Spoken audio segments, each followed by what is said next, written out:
Hello everyone, आप सभी लोगों का बहुत बहुत स्वागत है टीचिंग परीक्षा के आज के इस वीडियो में, जिसके अंदर में फ्रेंड्स हम लोग सीटेट के लिए टॉपिक वाइज हमारे सारे के सारे कंटेंट को पढ़ रहे हैं, वो भी सब्जेक्ट के हिसाब से। हमने पॉलिटी के अब तक 4 लेक्चर कर लिए हैं। ये हमारा फाइनल लेक्चर रहेगा, जिसके अंदर में हम लोग पॉलिटी के बचे हुए जो हमारे टॉपिक्स है उनको कवर करेंगे। आपके लिए प्लेलिस्ट भी बना दी है बकायदा, ताकि आप लोग उन सारी प्लेलिस्ट को देखकर पूरा सब्जेक्ट एक साथ कवर कर सके।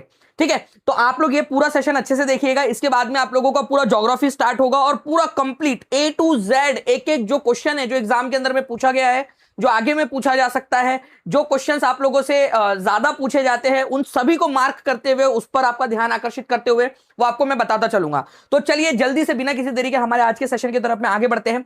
क्या आप सभी लोग तैयार हैं आज के इस धमाकेदार सेशन के लिए? आज भी आप लोगों को जो है फ्रेंड टेस्ट मिलेंगी, जो बच्चा पूरा सेशन देखेगा। और हम लोगों ने जो प्लेलिस्ट वाला आप लोगों के लिए एक इनिशिएटिव स्टार्ट किया है, ठीक है, वो आपके लिए बिल्कुल फ्री है। बस 2 ही कंडीशन है। एक, आपने चैनल को सब्सक्राइब कर लेना है। एक बार चेक कर लीजिए कि आपने चैनल को सब्सक्राइब किया है या नहीं। टीचिंग परीक्षा चैनल को सब्सक्राइब कर लेना है। दूसरी चीज, टीचिंग परीक्षा एप्लीकेशन डाउनलोड कर लेना है। वहां पर मैं आपको एक कोर्स फ्री ऑफ कॉस्ट मिल जाएगा, जिसके अंदर में सारे के सारे टेस्ट बिल्कुल फ्री है आप सभी लोगों के लिए। ठीक है, चलिए बिना किसी देरी के जल्दी से हमारे सेशन की तरफ में आगे बढ़ते हैं। बाकी चीजें मैं आगे में आप लोगों को बताता चलूंगा कि कैसे ये सारी चीजें जो है आप लोगों को मिलेंगी। ठीक है, चलिए तो आगे बढ़ते हैं हम लोग फ्रेंड्स। यहां पर मैं देखिए, संविधान की प्रस्तावना में निम्नलिखित में से किस प्रकार की समानता का उल्लेख है? कौन से प्रकार की समानता का उल्लेख जो है संविधान के अंदर में किया गया है?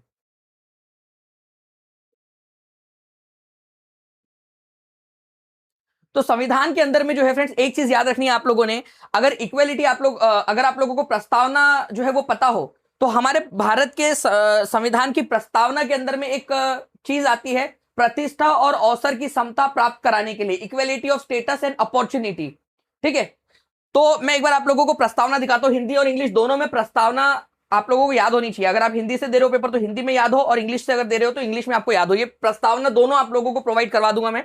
भारत का संविधान, हम भारत के लोग भारत को एक संपूर्ण प्रभुत्व संपन्न, ठीक है, प्रभुत्व संपन्न देश बनाने के लिए, समाजवादी पंथ निरपेक्ष देश बनाने के लिए, या धर्मनिरपेक्ष भी इसको लिखा जाता है कई बार, लोकतंत्रात्मक गणराज्य बनाने के लिए, तथा उसके समस्त नागरिकों में कौन सा न्याय हम लोग देने वाले हैं? न्याय कितने प्रकार के देने वाले हैं? सामाजिक, आर्थिक और राजनीतिक न्याय, justice, social, economic and political justice, ये 3 प्रकार की जस्टिस देंगे। चलो प्रैक्टिस करते जाओ जल्दी जल्दी से। ये भी क्वेश्चन बन सकता है, कितने प्रकार के जस्टिस देंगे? जस्टिस कितने प्रकार के? देखो जो क्वेश्चन है वो तो हम लोग करेंगे ही, साथ ही साथ ये वाला भी आप लोगों को पूछा जा सकता है, जस्टिस कितने प्रकार के हैं? तो सामाजिक, आर्थिक और राजनीतिक, political, social and economic justice हम लोग प्रोवाइड करेंगे। साथ ही साथ जो है फ्रेंड्स, हम समता या समानता, इक्वेलिटी कौन से प्रकार, कितने प्रकार की देने वाले हैं?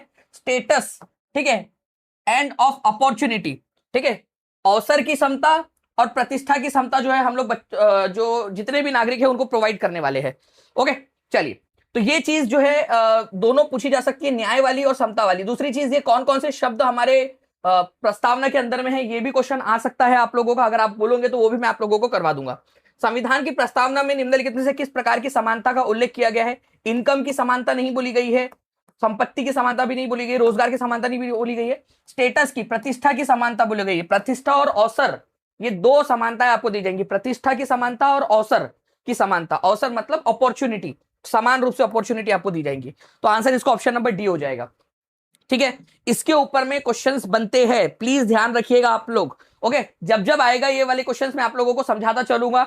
उसके बाद में जो है फ्रेंड्स, यहां पर मैं देखिए एक पॉइंट है, पंथ निरपेक्ष, इसको धर्मनिरपेक्ष भी लिखा जाता है कई बार। ठीक है, धर्मनिरपेक्ष, हमारा भारत जो है धर्मनिरपेक्ष देश है। धर्मनिरपेक्षता का हमारे भारत के अंदर में मतलब यह है कि कोई आधिकारिक धर्म नहीं है। ऑफिशियल रिलीजन है क्या हमारे देश का? कि हमारे देश का ऑफिशियल रिलीजन जो है वो ईसाई धर्म है, या हिंदू धर्म है, या मुस्लिम धर्म है, या सिख धर्म है, या पारसी धर्म है? नहीं, कोई आधिकारिक धर्म नहीं है हमारे देश का। हमारा देश सभी धर्मों के साथ में समान रूप से व्यवहार करता है। हाँ, एक चीज है बहुत इंपॉर्टेंट है, हमारे देश के धर्मनिरपेक्षता में और यूएसए के धर्मनिरपेक्षता के अंदर में एक छोटा सा फर्क है। दोनों ही धर्मनिरपेक्ष है, सेक्युलर है, लेकिन एक छोटा सा फर्क है। हमारा देश धर्मों के से एकदम पूरा अलग नहीं हो जाता। ठीक है, कि भाई स्ट्रिक्ट सेपरेशन, धर्म अलग और जो है देश हमारा अलग, वो एक स्ट्रिक्ट सेपरेशन नहीं करता, वो सैद्धांतिक दूरी बनाता है, प्रिंसिपल डिस्टेंस बनाता है। प्रिंसिपल डिस्टेंस मतलब कि बस थोड़ा दूर रहो। बाकी दिवाली की छुट्टी आएंगी, ईद की छुट्टी आएंगी, ठीक है, सारे धर्मों का सम्मान होगा, ये सारी चीजें रखते हैं, इसको सैद्धांतिक दूरी बोलते हैं। ठीक है, प्रिंसिपल डिस्टेंस।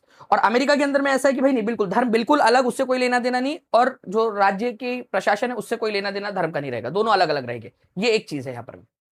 ओके, तो अमेरिका के अंदर में स्ट्रिक्ट सेपरेशन है रिलीजन का और इसका। ठीक है, चलिए नेक्स्ट क्वेश्चन की तरफ में आगे बढ़ते हैं। इसको बताइए, जल्दी से पढ़िए, इसका आंसर क्या होगा, और मुझे कमेंट करके बताइए। आप सभी लोग जल्दी से कमेंट के अंदर में करेंगे आप लोग आंसर। सभी बच्चे कमेंट के अंदर में आंसर करते रहेंगे जल्दी जल्दी से। निम्नलिखित में से कौन सा लिंग मूलक भेदभाव प्रदर्शित करता है? तो लिंग मूलक भेदभाव कौन प्रदर्शित करता है, जल्दी जल्दी से बताते जाए।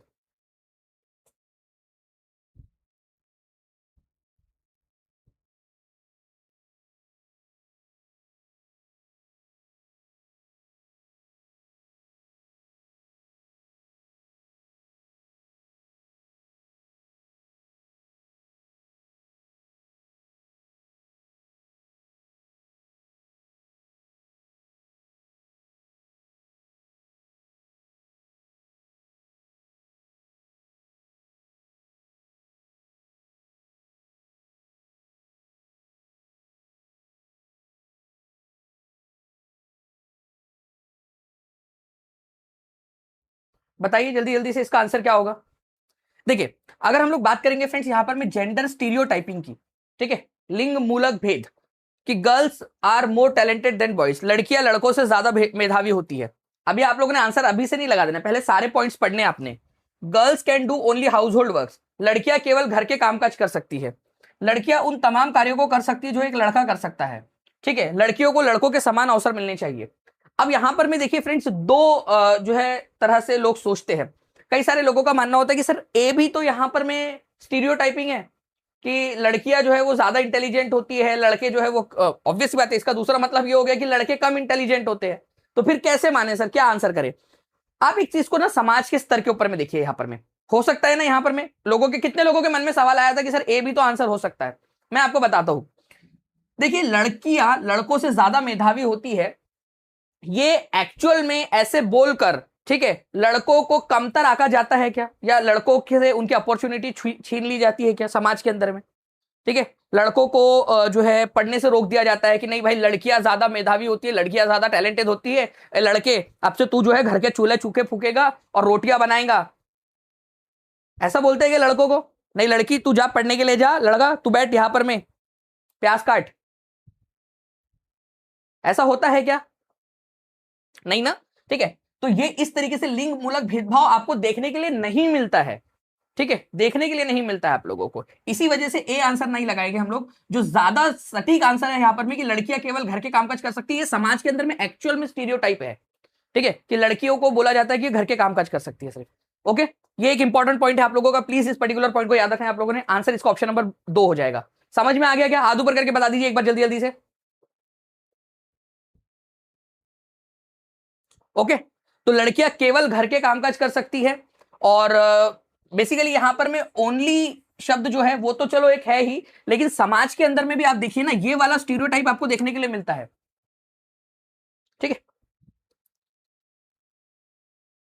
तो लड़कियों को ऐसा बोला जाता है भाई लड़कियां क्या है, पढ़ लिख कर क्या करेंगी, घर के ही तो काम करने हैं, ऐसा बोला जाता है ना। तो ये स्टीरियोटाइप है, रूढ़िबद्ध धारणा है, किसी एक खास इमेज के अंदर में बांध देना। लेकिन कई बार क्या होता है, स्टीरियोटाइप सही नहीं होते आप लोगों के। ठीक है, एक्चुअली क्या होता है, ठीक है, जैसे यहां पर मैं देखिए, आप लोग यहां पर मैं बोला है कि मुस्लिम गर्ल्स जो है वो स्कूल्स नहीं जाती। इसके ऊपर मैं क्वेश्चन बना देता हूं मैं, क्योंकि ये ना एनसीईआरटी में दिया हुआ है, मुझे लगता है इस पर क्वेश्चन आ सकता है आप लोगों का। ठीक है, एक स्टेटमेंट बेस्ड क्वेश्चन हम लोग बना लेते हैं इसके अंदर में। ओके, आपका स्टेटमेंट बेस्ड क्वेश्चंस इसके अंदर में बना लेते हैं, इसको मीडियम कर देते हैं हम लोग, और चलिए जनरेट कर देते हैं इसके अंदर में। तब तक ये जनरेट होता है, मैं आप लोगों को बता दूं कि स्टीरियोटाइप के अंदर में क्या है कि मुस्लिम लड़कियों को स्कूल नहीं भेजते क्योंकि वे लड़कियों को शिक्षित करने में रुचि नहीं है। मतलब ये स्टीरियोटाइप है कि मुस्लिम लड़कियों को नहीं भेजा जाता। लेकिन केरल के अंदर में ये देखने के लिए मिला कि जब सरकार ने एफर्ट लिए मुस्लिम गर्ल्स के लिए स्कूल खोले लार्ज नंबर के अंदर में, तो ये देखा गया कि स्कूल्स जो है, स्कूल के अंदर में जो लड़कियां हैं वो आने लगी। मतलब कि मुसलमानों में गरीबी असली कारण है कि मुस्लिम लड़कियां स्कूल नहीं जाती, कुछ वर्षों के बाद में स्कूल छोड़ देती है। ये एक गरीबी का कारण है, गरीबी बेसिकली उसका कॉज है, स्टीरियोटाइपिंग नहीं है। तो अब इसके ऊपर में देखिए हमारे एआई ने क्या आंसर बनाया है, यहां से देख रहे थे हम लोग। ध्यान से देखिए आप लोग, ये एनसीईआरटी बेस्ड पॉइंट है, तो एग्जाम के अंदर में पूछा जा सकता है।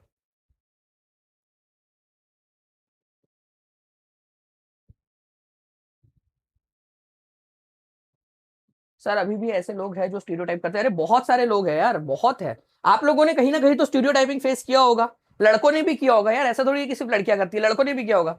लड़कियां, कितने लोगों ने स्टीरियोटाइपिंग फेस किया, जेंडर स्टीरियोटाइपिंग की लड़की है इस वजह से तुम क्या कर रही हो, जल्दी शादी करवा देनी चाहिए वगैरह वगैरह, ऐसा होता है। लड़कों को होता है कि भाई तुम लड़के हो, तुम क्या पढ़ाई कर, ये सब क्या कर रहे हो, जाओ काम करो, ठीक है, कमा के लाओ, तुम ही तो करोगे। ऐसी स्टीरियोटाइपिंग होती है ना। चलिए, मुसलमानों में गरीबी ही असली कारण है, जो जो कारण है मुस्लिम लड़कियां स्कूल नहीं जाती या कुछ वर्षों के बाद में स्कूल छोड़ देती है। जब भी केरल जैसे राज्यों में गरीबों तक शिक्षा पहुंचने के प्रयास किए गए, वहां मुस्लिम लड़कियां बड़ी संख्या में स्कूल जाने लगी। ठीक है,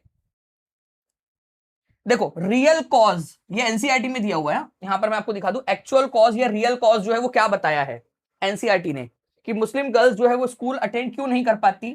ठीक है, और कुछ, या अगर अटेंड करती भी है तो कुछ साल बाद छोड़ देती है। पुअर्टी को बताया है, गरीबी को असली कारण बताया है। ठीक है, गरीबी को असली कारण बताया है, ना कि स्टीरियोटाइपिंग की वो भेजना ही नहीं चाहते। तो ये वाला एक पॉइंट पहला वाला सही है, एज पर एनसीईआरटी बता रहा हूं। ठीक है, क्योंकि हमें एक सबूत भी देखने के लिए मिलता है, जब भी केरल जैसे राज्यों में गरीबों तक शिक्षा पहुंचाने का प्रयास किया गया कि गरीबों तक शिक्षा पहुंचाई जाए, वहां पर मैं देखा गया कि मुस्लिम लड़कियां बड़ी संख्या में स्कूल जाने लगी। ठीक है, तो इससे प्रूफ ये निकलता है कि मुस्लिम लड़कियां स्कूल इसलिए नहीं जा रही थी क्योंकि वो गरीबी में जी रहे थे। जैसे ही गरीबों के लिए कुछ स्कीम्स निकाली गई या स्कूल्स खोले गए होंगे या स्कूल में राहत दी गई होंगी फीस वगैरह में, तो देखा गया कि लड़कियां, मुस्लिम लड़कियां भी स्कूल में आने लगी। तो यहां पर भी दोनों पॉइंट जो है वो बिल्कुल सही है आप लोगों के। ठीक है, तो 1 और 2 दोनों के दोनों सही है। और टीचिंग परीक्षा के एआई ने आप लोगों के लिए फ्रेंड्स देखिए स्टेटमेंट टाइप का क्वेश्चन भी बना दिया है। एक बार यार जो है एक हार्ट वाला इमोजी तो यार टीचिंग परीक्षा की टेक टीम के लिए भी भेज सकते हैं आप लोग जल्दी से। देखिए स्टेटमेंट टाइप वाले क्वेश्चन के लिए भी उन्होंने बना दिया है हमारे लिए, जो एग्जाम वाले असर्शन रीजन टाइप के लिए भी बना दिया है। अभी आप लोगों को दिखाऊंगा मैं, जैसे ही 1500 प्लस यहाँ पर मैं लाइक्स एंड लाइव दोनों हो जाएंगे, मैं आप लोगों को वो भी दिखाऊंगा एकदम डेमोन्स्ट्रेट करके। एक हार्ट वाला इमोजी तो यार टीचिंग परीक्षा की टेक टीम के लिए भी। और आप देखिएगा आगे में भी सीटेट के बाद में भी अगर आप लोगों को एग्जाम क्लियर करना है, जॉब हासिल करनी है, सीटेट अच्छे से क्लियर करना है, उसके बाद में जॉब भी अच्छे से लेनी है। ठीक है, चाहे केवीएस हो, सुपर टेट हो, बीपीएससी टीआरई हो, एडब्ल्यूएस हो, एमआरएस हो, या कोई भी एग्जाम हो आप लोगों की, टीचिंग परीक्षा आप लोगों को इतना बेहतरीन तरीके से जो है फ्रेंड टूल्स प्रोवाइड करने वाला है कि आप आसानी से एग्जाम्स क्लियर कर लोगे। ठीक है, नाउ भारत द्वारा निम्नलिखित में से कौन सी सरकार की व्यवस्था को चुना गया है, जल्दी बताइए जल्दी से। भारत के अंदर में कौन से प्रकार की सरकार है। देखिए भारत के अंदर में राष्ट्रपति शासन तो नहीं है, राष्ट्रपति वाली व्यवस्था की राष्ट्रपति के पास में ज्यादा पावर हो, वो यूएसए के अंदर में है कि राष्ट्रपति को डायरेक्ट वहां चुना जाता है और राष्ट्रपति के पास में पावर होते हैं ज्यादा। हमारे भारत में पार्लियामेंट्री फॉर्म ऑफ गवर्नमेंट है। दूसरा, हमारे भारत में यूनिटरी है क्या, एकात्मक सरकार है क्या, एक ही क्या एकात्मक सरकार मतलब केवल एक ही सरकार। आप बताइए क्या केवल एक केंद्र सरकार है हमारे देश के अंदर में और बाकी कोई सरकार नहीं है। राज्य सरकारें है या नहीं है ना, राज्य सरकारें। अच्छा, राज्य सरकार से भी नीचे में लोकल गवर्नमेंट है, पंचायतें हैं, शहरी क्षेत्र के अंदर में म्युनिसिपैलिटी है ना। तो एक से ज्यादा सरकारें है, एकात्मक सरकार यूनिटरी नहीं है। हमारे यहां पर में फेडरल सिस्टम है, फेडरल, जिसको आप संघवाद कहते हो या संघीय व्यवस्था कहते हैं। ठीक है, तो फेडरल सिस्टम है हमारे यहां पर में। ठीक है, फेडरल वाला सिस्टम, यूनिटरी नहीं है। तो अब आप लोगों को पहला वाला मैंने समझा दिया कि डायरेक्ट राष्ट्रपति का चुनाव नहीं होता, और राष्ट्रपति हमारे देश के अंदर में वैसे भी नाम मात्र का मुखिया होता है केवल। एक्चुअल में हमारे यहां पर में पार्लियामेंट सुप्रीम है, पार्लियामेंट का चुनाव होता है। आप क्या करते हो, आपने प्रधानमंत्री का चुनाव किया है क्या कभी, कि प्रधानमंत्री कौन बनेगा करके? नहीं, आप नहीं करते। आप अपने इलाके के सांसद को, लोकसभा के सदस्य को चुनते हो। आप कौन से शहर से हो, जल्दी बताइए आप लोग, जल्दी बताइए आप कौन से शहर से हो, कौन से राज्य और कौन से शहर से हो। वहां से आपने क्या किया है, अपने निर्वाचन क्षेत्र से, अपनी कंस्टिट्यूएंसी से किसी एक व्यक्ति को चुनकर भेजा है। अगर याद आ रहा हो तो उनका नाम बता दीजिए और कौन से पार्टी से ये भी बता दीजिए आप, ताकि आप लोग एक्टिव पार्टिसिपेशन करें इस क्लास के अंदर में। तो आपने क्या किया, अपने इलाके से एक व्यक्ति को चुनकर भेजा संसद में, जिस पार्टी के पास में सबसे ज्यादा सीटें आई संसद में। ठीक है, अगर उस पार्टी को अकेले बहुमत नहीं मिल पाया तो फिर कुछ पार्टी साथ में आई, गठबंधन की सरकार बनाई, कोलिशन गवर्नमेंट। जैसे कल मैंने आप लोगों को कोलिशन गवर्नमेंट के बारे में भी बताया था कि अगर किसी एक पार्टी को बहुमत नहीं मिलता है तो एक दो या दो से अधिक पार्टी साथ में आती है और सरकार में हिस्सेदारी करती है, उसको गठबंधन की सरकार या कोलिशन गवर्नमेंट बोलते हैं। तो वो कोलिशन भी कहां बनता है, पार्लियामेंट के अंदर में बनता है आपका। ठीक है, पार्लियामेंट के अंदर में, संसद के अंदर में। तो हमारे यहां संसद का चुनाव होता है। ठीक है, तो संसदीय व्यवस्था है और संघीय व्यवस्था है हमारे यहां पर में, पार्लियामेंट है और इसके अलावा हमारे देश के अंदर में एक से अधिक सरकारें हैं। केंद्र सरकार, राज्य सरकार, फिर बाद में ग्रामीण स्तर के ऊपर में सरकार, ठीक है। तो इस तरीके से जो है फ्रेंड्स पार्लियामेंट्री और फेडरल है। कौन कौन से ऑप्शंस को आप एलिमिनेट कर सकते थे? यहां से प्रेसिडेंशियल को एलिमिनेट कर सकते थे, यहां से यूनिटरी को एलिमिनेट कर सकते थे। कितने लोगों का अब ये कंसेप्ट क्लियर हो गया? अब मान लो ये क्वेश्चन कितने भी बार आ जाए आप लोग कर लोगे यहां पर में, जल्दी जल्दी से बता दीजिए। अब ये क्वेश्चन आप क्लियर कर लोगे अच्छे से। चल गुड। नाउ नेक्स्ट क्वेश्चन की तरफ में आगे बढ़ने से पहले फ्रेंड्स, कल की क्लास, कल की टेस्ट कितने लोगों ने दी थी? आज भी टेस्ट होने वाली है। कल टेस्ट कितने लोगों ने दी थी? आज भी आपकी टेस्ट होंगी फ्रेंड्स, पार्ट 1 2 3 4। और ये बच्चे बहुत अच्छे से पढ़ रहे हैं, पता है आपको, वो लोग रिवाइज करके जा रहे हैं, ठीक है। देखिए यहां पर में रोशनी सिद्ध है, उन्होंने 100 में से 100 लेकर आए हैं। भाई आप सोचिए, 100 में से 100 नंबर की कल टेस्ट दी पॉलिटी की, हमारे चारों इसके ऊपर बेस 100 में से 100। आप सोचिए आप क्यों नहीं लेकर आ पाए? जो बच्चे ने नहीं दिया था टेस्ट, क्यों आप ये अपॉर्चुनिटी छोड़ रहे हो? क्यों छोटी छोटी अपॉर्चुनिटी छोड़ रहे हो? ठीक है, पूरा सेशन आज देखिए, सारी की सारी प्लेलिस्ट आपको दी गई है, प्लेलिस्ट पूरी देखिए, पूरा का पूरा प्लेलिस्ट देखिए और टेस्ट दीजिए आप, ठीक है। बाबूराम है, ठीक है, पूजा चौहान है, ठीक है, एहसान है, यहां पर मैं देख सकते हो, शिवानी थापा है, ठीक है, सुमन लाता, गीता है, बींग महबूब है, समरीन पाशा, ये समरीन पाशा जो है आई थिंक शायद कल भी थे उसमें, शिवांगी शर्मा है, ठीक है, निकिता सिंह, रंजना, अंजू, निकेता, ठीक है, ये लोग हैं फ्रेंड्स। देखिए यहां पर मैं 100 नंबर की टेस्ट जो हो रही है उसमें 90 90 100 100 100 तो 3 लोगों ने लेकर आ गए। कहां देना है टेस्ट मैं आपको बता दूं, आप सभी लोग, सिंपल सा है, आज आपकी फिर से टेस्ट होंगी, पार्ट 1 पार्ट 2 पार्ट 3 पार्ट 4 जो हो चुके हैं। आज का सेशन भी पूरा देखना है आपने, और ये पांचों सेशन पर बेस्ड आप लोगों की आज टेस्ट होंगी 7 बजे। 7 बजे से स्टार्ट हो जाएंगे, आप लोग बात आगे में भी दे सकते हो उसको, ठीक है। सिंपल सा तरीका है, आपने चैनल को सब्सक्राइब कर लेना है। अभी टीचिंग परीक्षा चैनल को सब्सक्राइब किया है कि आप लोग एक बार चेक कर लीजिए पहले, ठीक है। टीचिंग परीक्षा चैनल को सब्सक्राइब कर लेंगे और उसके बाद में टीचिंग परीक्षा एप्लीकेशन डाउनलोड कर लेना है। एप्लीकेशन अगर चैनल सब्सक्राइब किया हुआ होगा तो टीचिंग परीक्षा एप्लीकेशन पे आपको वो फ्री ऑफ कॉस्ट मिल जाएगा, ठीक है। तो आप फ्री ऑफ कॉस्ट जो है उस कोर्स के अंदर में जाओगे और आप यहां पर मैं वाईटी सीटेट सर्च करना, प्लेलिस्ट बेस्ड टेस्ट, उसके अंदर में आपको फ्री में ज्वाइन करने का ऑप्शन आ जाएगा, आप ज्वाइन कर लोगे, ठीक है। सिंपल सी बात है, आप टेस्ट वहां पर में दे सकते हो। बस चैनल सब्सक्राइब करना है आप लोगों ने, ये मेन चीज ध्यान रखनी है। चलिए, निम्नलिखित में से भारत के लिए कौन सा कथन सही है? बताओ, निम्नलिखित में से भारत के लिए कौन सा कथन सही है? सर उत्तराखंड एलटी एग्जाम्स का भी कुछ देखिए सर प्लीज। आप एलटी ग्रेड का पढ़ना चाहते हो, ठीक है, तो एक बार ये बता दीजिएगा, आपके मतलब आप कनेक्ट कर लेना, नीचे में जो नंबर चल रहा है उस नंबर पे कॉल या व्हाट्सएप करके टीम आपकी हेल्प कर देगी। टीम आपके लिए जो है अगर हम कोर्स लॉन्च कर सकते होंगे तो उसके लिए जरूर कर देंगे। निम्नलिखित में भारत के लिए कौन सा कथन सही है?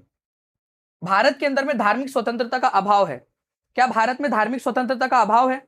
आप लोगों को ऐसा बोला जाता है क्या कि आप यही धर्म फॉलो करो या वही धर्म फॉलो करो, ऐसा कुछ होता है क्या? तो धार्मिक स्वतंत्रता का अभाव हमारे भारत के अंदर में नहीं है, हमारे भारत में पूरी तरह से धार्मिक स्वतंत्रता है। तो ये वाला तो गलत है आपका। यहां धर्म की प्रधानता है, मतलब कि आप कौन से धर्म से बिलोंग करते हो वो ज्यादा मैटर करता है। नहीं भाई, ऐसा मैटर नहीं करता, ठीक है, ओके। ये भी बात है। आज अभी आप यहां पर मैं देख लीजिए, अभी क्लास के अंदर में आप कौन से रिलीजन से हो, कौन से कास्ट से हो, कौन से लिंग के हो, कोई मैटर कर रहा है क्या? नहीं, हमारे भारत के अंदर में ये मैटर नहीं करता, ठीक है। मतलब एटलीस्ट कागज के लेवल पे तो मैटर नहीं करता, थ्योरेटिकल लेवल पे, प्रैक्टिकल लेवल पे, जमीनी स्तर के ऊपर में कई जगह पे हो जाता है कि लड़का लड़की में भेदभाव हो जाता है, जाति प्रथा वगैरह आज भी हमारे भारत में कई जगह पे चल रही है, जिसका खात्मा करना जरूरी है, ठीक है। यहां धर्मनिरपेक्षता का सिद्धांत है, ये बिल्कुल सही है। हमारे भारत के अंदर में जो है फ्रेंड्स रिलीजियस सेक्युलरिज्म है, ठीक है। धर्मनिरपेक्षता का सिद्धांत है कि भाई भारत का राज्य का कोई ऑफिशियल रिलीजन नहीं होगा। हमारे देश का कोई ऑफिशियल रिलीजन है क्या? ईसाई धर्म है क्या हमारा? ईसाई देश है क्या हमारा? बौद्ध देश है क्या हमारा? हिंदू मुस्लिम देश है क्या हमारा? सिख देश है क्या? कोई ऐसा ऑफिशियल नहीं है, ठीक है। सभी को समान रूप से जो है देखा जाता है यहाँ पर में, ओके। और यहाँ पर में धार्मिक सौहार्द का अभाव है। अभी आप देखिए यहाँ पर में अभी आप देखिए सारे धर्मों के बच्चे यहाँ पर में पढ़ रहे हैं। क्या धार्मिक सौहार्द का मतलब कि रिलीजियस हार्मनी का अभाव है क्या? क्या आप लोग आपस में लड़ रहे हो क्या? नहीं मेरा क्वेश्चन सही, मेरा क्वेश्चन सही, तुमने ऐसा ये धर्म क्यों, तुम वो धर्म क्यों? नहीं है ना यहाँ पर में। हमारे यहाँ पर में सारे लोग अच्छे से ही रहते हैं अनलेस एंड अनटिल की पॉलिटिशियन आप लोगों को लड़ा ना दे। अदरवाइज हमारे भारत के अंदर में ये प्रथा रही है कि हिंदू मुस्लिम सिख, हमारे भारत के अंदर में एक थाली के अंदर में खाने वाले लोग थे कि एक ही साथ बैठकर खाने वाले, आजू बाजू में रहते हैं तो सब्जी अगर ना बनी हो पसंद की तो बाजू वाले के घर से कोई भी हो वहां से लेकर आ जाते हैं सब्जी, ठीक है।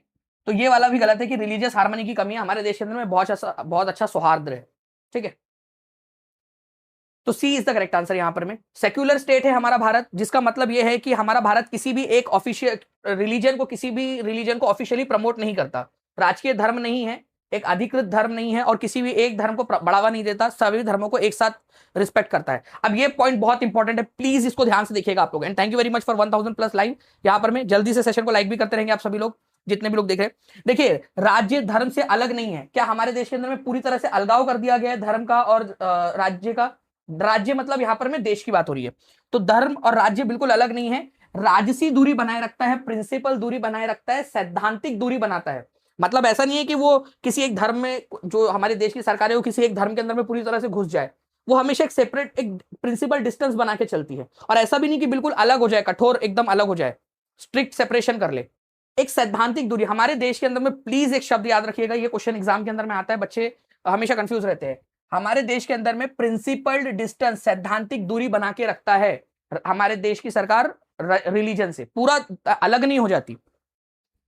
हमारा देश किसी भी एक स्पेसिफिक रिलीजियस ग्रुप से नहीं चलता, कोई एक खास धर्म से हमारा देश नहीं चलता है।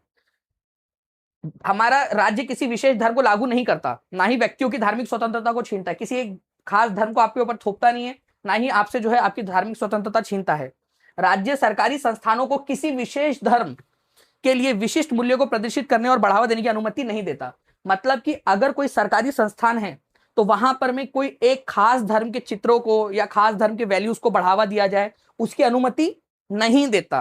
क्यों? क्योंकि जो सरकारी इंस्टीट्यूट्स है वहां पर में सभी धर्म के लोग पढ़ने के लिए आएंगे या आएंगे वहां पर में, तो एक खास धर्म के ही वैल्यूज को अगर बढ़ावा दिया जाएगा तो फिर सेक्युलरिज्म को नुकसान पहुंच सकता है। तो ये शब्द ध्यान रखिएगा कि देश या स्टेट जो है, जिसको हम, क्योंकि जनरली स्टेट का मतलब दो प्रकार से निकाला जाता है, एक होता है स्टेट मतलब वो राज्य सरकार वाला, और एक होता है स्टेट एज अ होल, देश के लिए।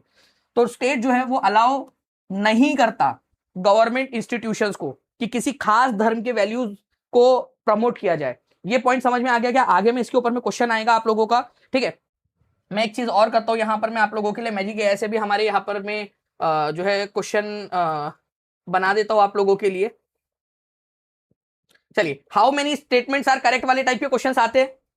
1000 बच्चे यहाँ पर में कंप्लीट हो चुके हैं, उस खुशी में हम लोग ये क्वेश्चन करते हैं। जैसे 1500 होंगे, असर्शन रीजन भी आप लोगों को दिखाऊंगा कि कैसे असर्शन रीजन भी बना जाता है, ठीक है।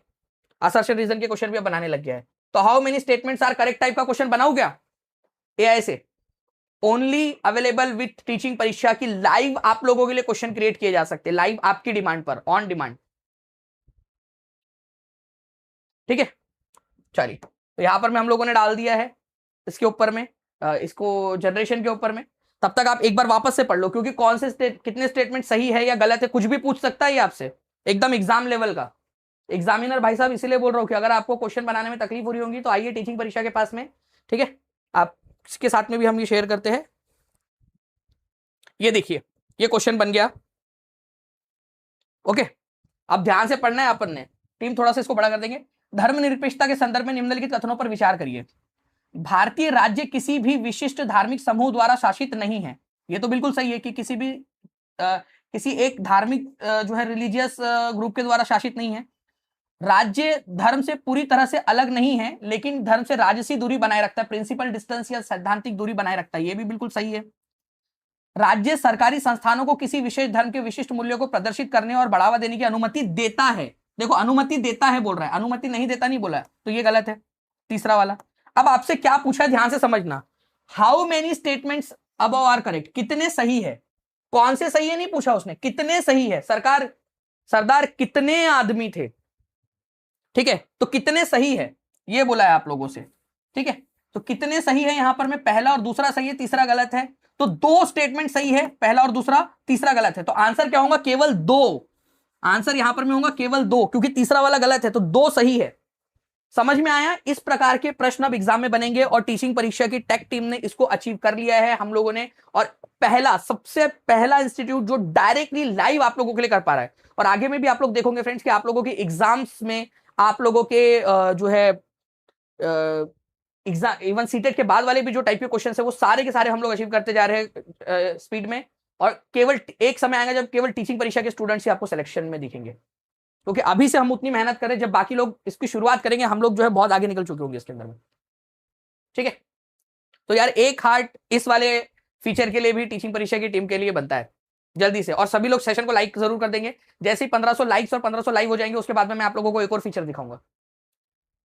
ठीक है, तो इसका आंसर ऑप्शन नंबर बी होगा। पूछे जाते हैं ऐसे क्वेश्चन आप लोगों से एग्जाम में, अब ऐसे क्वेश्चन आएंगे। चलिए अब देखिए यहां पर मैं सितंबर 2015 का क्वेश्चन, एक्चुअल एग्जाम का क्वेश्चन, निम्नलिखित में से, ठीक है, भारतीय धर्मनिरपेक्ष राज्य के बारे में कौन सा कथन गलत है। अब यह आंसर आप लोग कर सकते हो बहुत इजीली।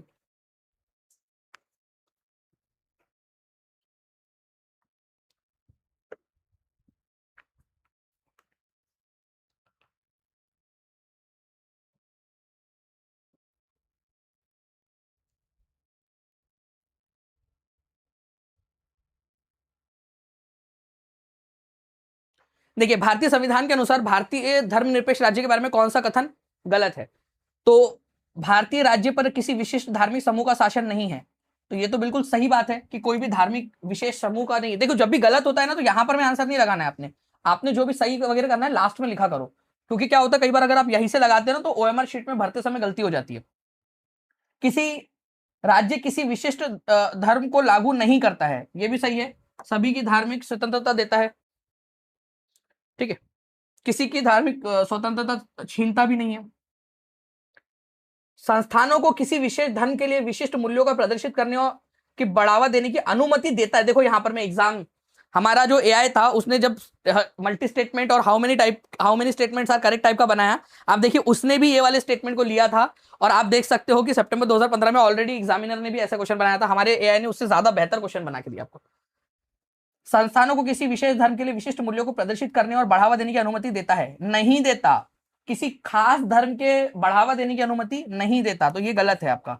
ठीक है, और गलत वाला ही आपसे पूछा था तो आंसर इसका ऑप्शन नंबर सी होगा, क्योंकि गलत वाला आपसे पूछा है। ठीक है, राज्य धर्म से बिल्कुल अलग नहीं है, लेकिन वह धर्म से सैद्धांतिक दूरी बनाता है, प्रिंसिपल डिस्टेंस बनाता है, ये मैंने आप लोगों को समझाया था। ठीक है, C is the correct answer. Okay, तो ये चीज एक बार वापस से पढ़ लीजिए। राज्य सरकारी संस्थानों को किसी विशेष धर्म के लिए विशिष्ट मूल्यों को प्रदर्शित करने और बढ़ावा देने की अनुमति नहीं देता है। इंपॉर्टेंट क्वेश्चन है ये वाला आपको।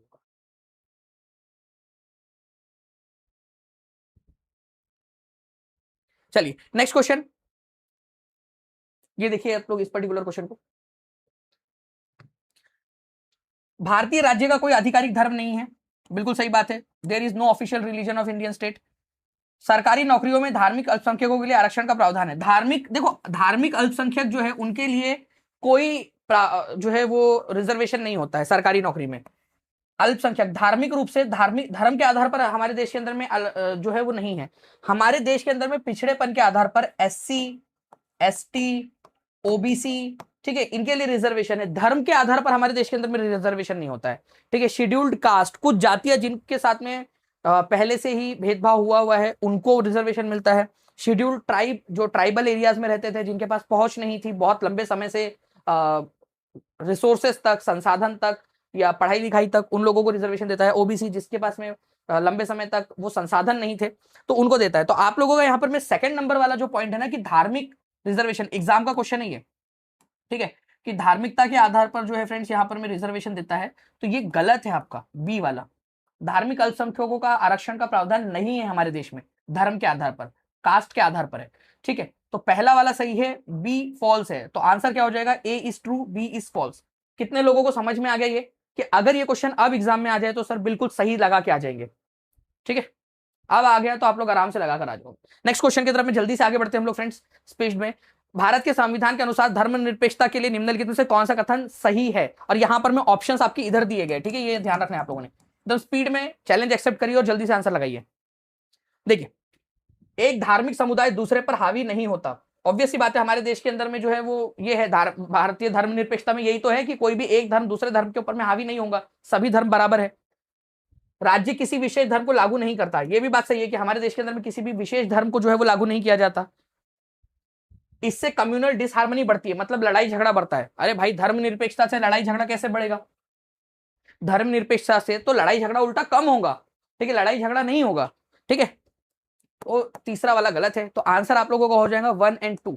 ठीक है, कौन से सही है? तो पहला और दूसरा यहाँ पर में सही है। चलिए तीसरे वाले मतलब नेक्स्ट वाले क्वेश्चन की तरफ में आगे बढ़ते हैं। भारत में मुस्लिम समुदाय की सामाजिक, आर्थिक और शैक्षणिक, अब ये भी बहुत इंपॉर्टेंट है कि मुस्लिम समुदाय की जांच के लिए सामाजिक, आर्थिक और शैक्षणिक स्थिति का जायजा लेने के लिए कौन सी समिति बनी थी? देखो मुझे लगता है आगे में ये क्वेश्चन भी बन सकता है, क्योंकि ये क्वेश्चन आया हुआ है एग्जाम का, ओरिजिनल क्वेश्चन है। अब हो सकता है ये क्वेश्चन बन जाए कि कौन कौन सी चीजों की जांच के लिए, तो ये भी ध्यान रखिएगा आप लोग, ठीक है। सामाजिक, आर्थिक और शैक्षणिक स्थिति का जायजा लेने के लिए, ठीक है, कौन सी कमेटी बनी थी? तो उसके लिए बनी थी फ्रेंड्स यहां पर में राजेंद्र सच्चर कमेटी, आर सच्चर या जस्टिस राजेंद्र सच्चर कमेटी, ठीक है। और ये समिति कब बनाई गई थी, ये भी आप लोगों से क्वेश्चन बन सकता है। तो 2005 के अंदर में जो है फ्रेंड्स ये कमेटी का गठन किया गया था। इसका उद्देश्य क्या था, जल्दी से बताइए। राजेंद्र सच्चर कमेटी 2005 में, ठीक है, जस्टिस राजेंद्र सच्चर कमेटी बनाई गई थी मुस्लिम के विकास के विभिन्न संकेतों को ध्यान में रखते हुए। तो कौन कौन से जो है चीजों को ध्यान में रखा गया था? सामाजिक स्थिति क्या है, ठीक है, मतलब के सोशल स्थिति, सोशल स्टेटस क्या है मुस्लिम्स का, इकोनॉमिक स्टेटस क्या है, मतलब गरीबी ज्यादा है या मध्यम वर्गीयता ज्यादा है, वो देखने के लिए। एजुकेशनल स्टेटस क्या है, मतलब पढ़ाई लिखाई कहाँ तक कर पाते हैं, वो जांचने के लिए। तीन चीजें, सामाजिक, आर्थिक और शैक्षणिक स्थिति जांचने के लिए, सोशल, इकोनॉमिक और एजुकेशनल स्टेटस जांचने के लिए 2005 में राजेंद्र सच्चर कमेटी का गठन किया गया था। देखो ये क्वेश्चन आप लोगों का एग्जाम के अंदर में आ सकता है डायरेक्टली, ठीक है। नाउ अब देखिए कहीं ना कहीं आई थिंक शायद माइंड में जो है वो था कि इस तरीके से बन सकता है, और देखिए मिल भी गया क्वेश्चन कि 2005 में हाई लेवल कमेटी बनाई गई थी जस्टिस राजेंद्र सच्चर के अंदर में। उन्होंने मुस्लिम कम्युनिटी के किन पहलुओं के ऊपर में ध्यान दिया, बताओ जल्दी से। 28 जनवरी 2023 का क्वेश्चन, स्पीड में आंसर लगाना है आप सभी लोगों ने। अब आप लोगों के हवाले है ये क्वेश्चन, हर एक बच्चे का आंसर आना चाहिए, तब मुझे लगेगा यार कि आप एक्टिवली पार्टिसिपेट कर रहे हो और अपने खुद के विकास के लिए आप लोग डेडिकेटेड हो यहां।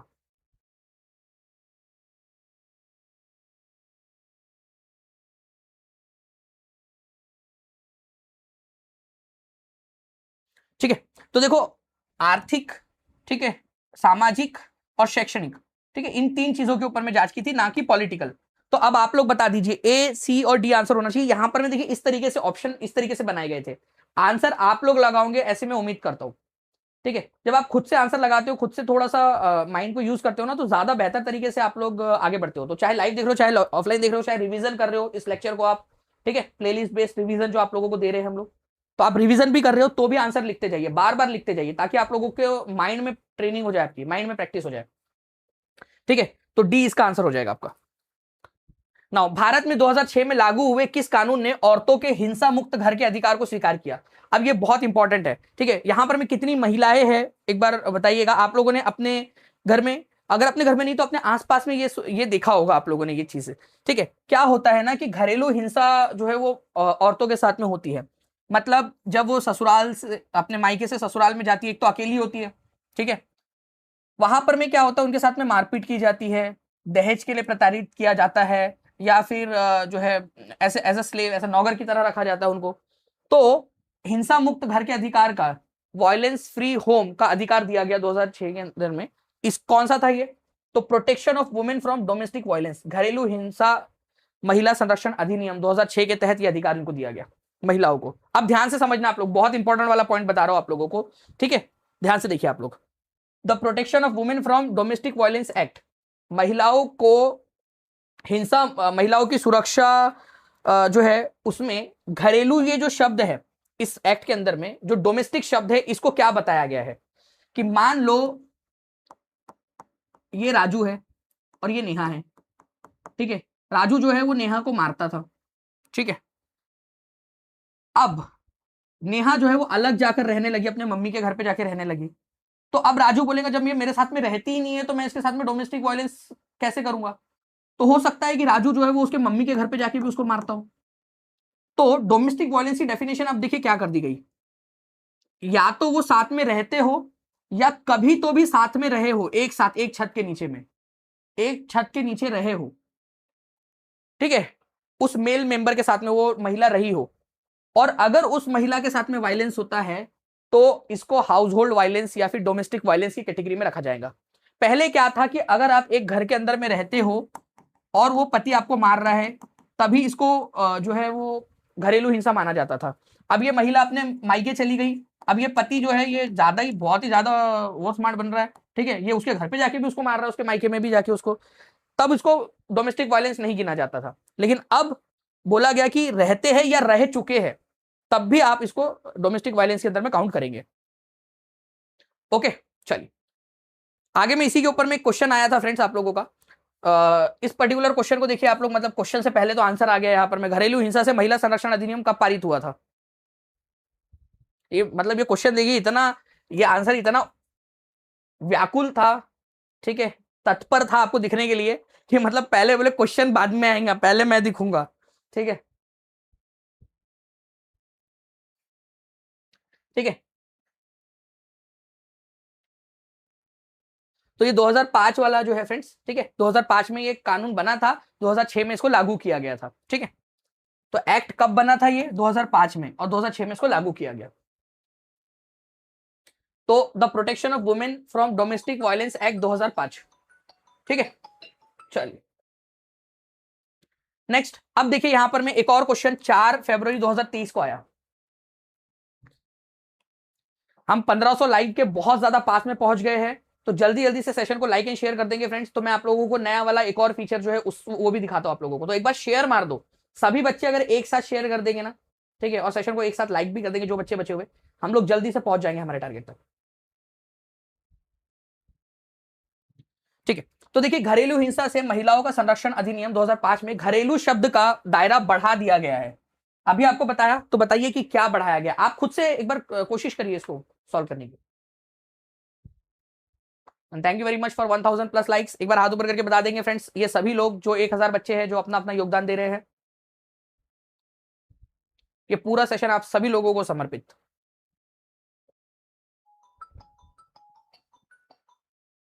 ठीक है। तो घरेलू हिंसा का दायरा बढ़ा दिया गया है, मतलब पत्नी जो साझा घर में एक साथ रहती है, नहीं, वे महिलाएं जो साझा घर में एक साथ रहती है या रह चुकी है, अगर रह चुकी भी है साथ में कभी भी, तो उसको भी डोमेस्टिक वायलेंस के अंदर में ही कीना जाएगा। तो A is the correct answer. 72% लोगों ने बिल्कुल सही आंसर दिया है, ठीक है, तो ए इसका आंसर हो जाएगा आपका।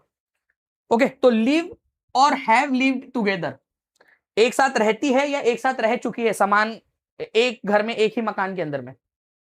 अब चलिए यहां पर मैं एक क्वेश्चन है आप लोगों का, इससे एक और इससे आगे बढ़ते हम लोग नेक्स्ट वाला टॉपिक। निम्नलिखित में से किसे भारत में महिलाओं के विरुद्ध अपराध के रूप में अब भी कानूनी मान्यता प्राप्त नहीं है? ठीक है, कानूनी मान्यता प्राप्त नहीं है।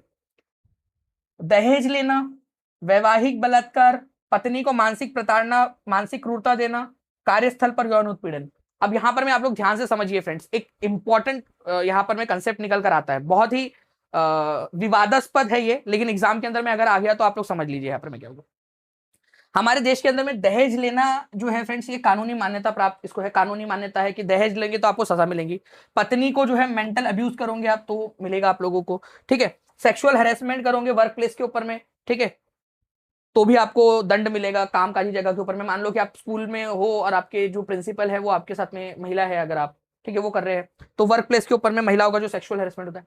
एक चीज है मैरिटल रेप, वैवाहिक बलात्कार। इसका मतलब क्या होता है कि अगर एक पति है, ठीक है, वो अपनी पत्नी के ऊपर में जबरदस्ती यौन संबंध बनाने की कोशिश कर रहा है अपनी पत्नी के ऊपर में, ठीक है। अब कुछ लोगों का बोलना है भाई कि ये तो पति है, शादी की है, तो ऑब्वियस सी बात है वो तो हो गई, ठीक है, लेकिन पत्नी की मर्जी के खिलाफ, ठीक है, मतलब पत्नी की मर्जी के खिलाफ, और कभी कभी अननेचुरल तरीके से भी, ठीक है, अननेचुरल तरीके से, जिससे कि महिला का आत्मसम्मान गिरे, उससे जबरदस्ती की जा रही हो, जबरदस्ती मारपीट करके या घर पे वो हो रहा है, इसको मैरिटल रेप बोला जाता है। लेकिन इसका नुकसान ये है कि अगर मान लीजिए इसको लागू कर दिया गया तो हर एक ऐसा ना हो कि लड़कों के अगेंस्ट में ये हो जाए कि आपसी सहमति से, क्योंकि वो तो एक प्राइवेट चीज होती है ना, तो इसको आपसी सहमति से हुआ वाला भी महिला जो है, कहीं ऐसा ना हो कि पति से बाद में पति ने साड़ी नहीं दिलाई तो वो चली गई पुलिस स्टेशन की मेरे साथ में मैरिटल रेप हुआ, और उसको कभी साबित नहीं किया जा सकता क्योंकि वो बंद कमरे में, ठीक है। तो यहां पर मैं मैरिटल रेप जो है फ्रेंड्स, ये देखिए एग्जाम के अंदर में ये क्वेश्चन, मैरिटल रेप को आज भी कानूनी मान्यता प्राप्त नहीं है। लेकिन ऐसा नहीं है कि ये होता नहीं है, ये कई सारे जगहों के ऊपर में होता भी है, ठीक है। कई सारे पुरुष इतने ज्यादा क्रूर भी होते हैं कि वो जबरदस्ती वैवाहिक स्थिति में होने के बावजूद भी जबरदस्ती करते हैं, ठीक है। कई सारे लड़कियों के साथ में होता है लेकिन वो कभी बताती नहीं है, ठीक है। ऐसे केसेस, इसकी केस स्टडीज आई हुई है जो एनोनिमसली जो डॉक्यूमेंट्रीज बनी है उसके अंदर में उन्होंने बताया है, अपना नाम नहीं बताने की शर्त पर या उनका चेहरा ब्लर करके, कि उनके साथ में क्या बीती है। ठीक है, तो इसी वजह से ये थोड़े समय पहले आया था, लेकिन कुछ लोग इसके पक्ष में हैं कि इसको कानूनी माने, इसको अपराध की कैटेगरी में डाला जाए। कुछ लोग बोल रहे हैं कि नहीं, इसका बहुत ज्यादा नुकसान होगा। ठीक है, चलिए अब आते हैं फ्रेंड्स यहाँ पर मैं देखिए एक और क्वेश्चन आप लोगों का। आप लोगों में से जितनी भी महिलाएं हैं जल्दी से हाथ ऊपर कर देंगे। आप लोग जो है टीचर बनना चाहते हो, आप लोग जॉब करना चाहते हो, लेकिन you also want to be a mother. ठीक है, एक फीमेल वाली जो फीलिंग होती है वो नेचुरली आ जाती है लड़कियों के अंदर में कि they want to be mother. ठीक है, तो अगर मान लीजिए कि महिलाओं का एम्प्लॉयमेंट के अंदर में रेशो हमें बढ़ाना है, ठीक है, तो क्या एक तरीका अपनाया जा सकता है कि गवर्नमेंट ने एक कानून पास किया है कि अगर किसी ऑर्गेनाइजेशन में 30 से ज्यादा महिलाएं हैं, 30 से ज्यादा महिलाएं हैं, ठीक है, तो वहां पर में 30 से ज्यादा महिला एम्प्लॉइज है अगर वहां पर में, तो वहां पर में क्या करना होगा, एम्प्लॉयमेंट वाली जगह पे क्रैच फैसिलिटीज आपको प्रोवाइड करनी पड़ेंगी। अगर 30 से ज्यादा महिला है तो 30 से ज्यादा एम्प्लॉइज है तो, ठीक है, 30 से ज्यादा महिला एम्प्लॉइज अगर है तो आपको क्रैच की फैसिलिटी देनी पड़ेगी, ताकि महिला जो है वो अपने छोटे से बच्चे को भी लेकर आ सके वहां पर में। उनका बच्चा जो है वो क्रैच में खेलता रहेगा। ठीक है, बच्चा वहां पर में खेलता रहेगा और महिला अपना काम कर सकती है, तो अपने बच्चे को लेकर आ सकती है, क्रैच फैसिलिटी जो है। तो ये बहुत ही इंपॉर्टेंट क्वेश्चन है फ्रेंड्स। इससे क्या होगा कि महिलाओं को, एक क्या होता है ना, महिलाओं के ऊपर में डबल बर्डन जो एक कंसेप्ट है कि महिलाओं को बाहर का काम भी देखना होता है, घर का काम भी देखना होता है, लेकिन महिलाओं को एक और काम भी होता है, बच्चों की देखभाल करनी है। ठीक है, वो कई बार, और वो उससे पेमेंट भी नहीं मिलती कोई। ठीक है, खुद का बच्चा है, उसको पाल पोस रहे हैं, उसकी कोई पेमेंट भी नहीं मिलती उस महिला को। ठीक है, पूरा रात दिन लगे पड़े रहते हैं बच्चे के पीछे। बच्चा जो है वो पॉटी कर रहा है, सुसु कर रहा है, रो रहा है, खाना नहीं खा रहा, तबीयत खराब हो गई, हर चीज के अंदर में। तो ये जो चीज है फ्रेंड्स महिलाओं के लिए, अगर उनको कामकाजी महिलाओं की संख्या बढ़ानी है तो क्रैच की सुविधा उन जगहों पे होनी चाहिए जहां पर में 30 से ज्यादा महिला एम्प्लॉइज है, 30 से ज्यादा। ठीक है, तो बी इसका आंसर हो जाएगा। तो सही उत्तर है 30 से ज्यादा। ठीक है, क्रैच की सुविधा देना चाहिए। नाउ अब देखिए ये क्वेश्चन आप लोगों का कब आया था, 7 जुलाई 2024 को। इंपॉर्टेंस देखिए इस क्वेश्चन का, 7 जुलाई 2024 को आया था। अब ये क्वेश्चन बताइए मुझे कब आया है, एक्चुअल एग्जाम का क्वेश्चन। चलिए, तो देखिए फ्रेंड्स, अगर मान लीजिए कि सरकार ने एक ऐसा कानून बनाया जिसके तहत यदि किसी संस्था में महिला कर्मचारियों की संख्या ब्लैंक से अधिक है तो उसे वैधानिक रूप से बालवाड़ी या क्रेच की सुविधा देनी होगी। ठीक है, तो कितना है, 30 है, 30। ओके, आंसर लगाते जाइए आप लोग, क्योंकि देखिए किसी भी तरीके से आ सकता है, आप लोगों के आपके माइंड को हमें प्रिपेयर करना है। चलो 1100 से ज्यादा बच्चे यहाँ पर मैं सेशन को लाइक कर चुके हैं, 1350 बच्चे देख रहे हैं, केवल 150 हम लोग दूर है हमारे टारगेट से 1500 के। तो सभी बच्चे एक साथ जल्दी से शेयर कर दीजिए सभी ग्रुप्स में, जहां पर मैं भी अभी तक नहीं किया होगा, जहां किया होगा वहां पर मैं भी जल्दी जल्दी से शेयर कर देंगे और चैनल को सब्सक्राइब कर लेंगे। ठीक है, और सेशन को लाइक कर देंगे ताकि हम लोग जल्दी से हमारे टारगेट तक पहुंच सके। तो ए इज द आंसर। अब देखिए यहां पर मैं एक स्टेटमेंट असर्शन टाइप का क्वेश्चन आपको दिखाता हूं, एक्चुअल एग्जाम का क्वेश्चन। देखिए क्रैच का प्रावधान कई महिलाओं को घर से बाहर रोजगार करने में मदद करता है, करेगा। देखिए आप लोगों में से जितनी महिलाएं हैं वो बताइए जल्दी से, अगर आप महिला हो और आपके पास में क्रैच की सुविधा है कि वहां पर में आप अपने बच्चे को रख सकते हो, ठीक है, आपका बच्चा वहां खेलता रहेगा, ठीक है, उसको खाने की सुविधा वगैरह भी वहां पर में मिल जाएगी बच्चे को। ठीक है, तो क्रैच का प्रावधान महिलाओं को घर से बाहर रोजगार करने में मदद करेगा, करेगा कि नहीं करेगा आप लोगों को। ठीक है, चलिए बिल्कुल, तो पहला वाला सही है। सरकार ने कानून पारित किया है कि जिसके तहत 30 से अधिक महिला कर्मचारियों वाले संगठन के लिए क्रैच सुविधाएं प्रदान करना अनिवार्य है। ठीक है, तो अब ये भी बिल्कुल सही है कि सरकार ने कानून पारित किया है कि 30 से अधिक महिला कर्मचारी अगर है तो वहां क्रैच की सुविधा होनी चाहिए। ओके, तो ए और आर दोनों सही है अगर आप पढ़ोगे इसको तो अच्छे से। नाउ अब हम देखते हैं कि ए और आर दोनों सही है, तो जहां पर में ये वाला जो है ए सी और डी ये तो एलिमिनेट हो जाते हैं ऑप्शन, अब बच गए दो बस यहां पर में। देखिए क्रैच की सुविधा जो है वो महिलाओं को बाहर जाकर काम करने में मदद करती है। ठीक है, कैसे, क्योंकि सरकार ने क्या किया है, अब आपके लिए यहां पर मैं एक्सप्लेन कैसे कर रहा है, देखिए क्योंकि सरकार ने क्या है एक कानून बना दिया है कि ऐसे ऑर्गेनाइजेशंस जो 3 महिलाओं से ज्यादा है वहां पर में क्रैच की सुविधा प्रोवाइड की जानी चाहिए। इससे क्या होगा कि महिलाओं को बाहर जाकर काम करने में हेल्प मिलेंगी। ठीक है, तो आंसर आप लोगों का हो जाएगा फ्रेंड्स ऑप्शन नंबर ए और आर दोनों सही है। और आर जो है वो एक ही सही व्याख्या कर रहा है कि कैसे मदद मिलेंगी, क्योंकि क्रैच जो है वो हेल्प कर सकता है, बट कैसे करेगा, अगर 30 से ज्यादा महिलाएं हैं, अगर आपने कानून ही बना दिया उसके लिए कि भाई कानूनी तौर पर जो है कंपलसरी कर दिया कि 30 से ज्यादा महिलाएं हैं वहां क्रैच की सुविधा होनी चाहिए, तो फिर ऑब्वियस सी बात है कि महिलाओं को बाहर जाकर काम करने में मदद मिलेंगी उससे। ठीक है, तो A is the correct answer. 20 दिसंबर 2021 का क्वेश्चन है, जल्दी से बताइए इसका आंसर क्या होगा।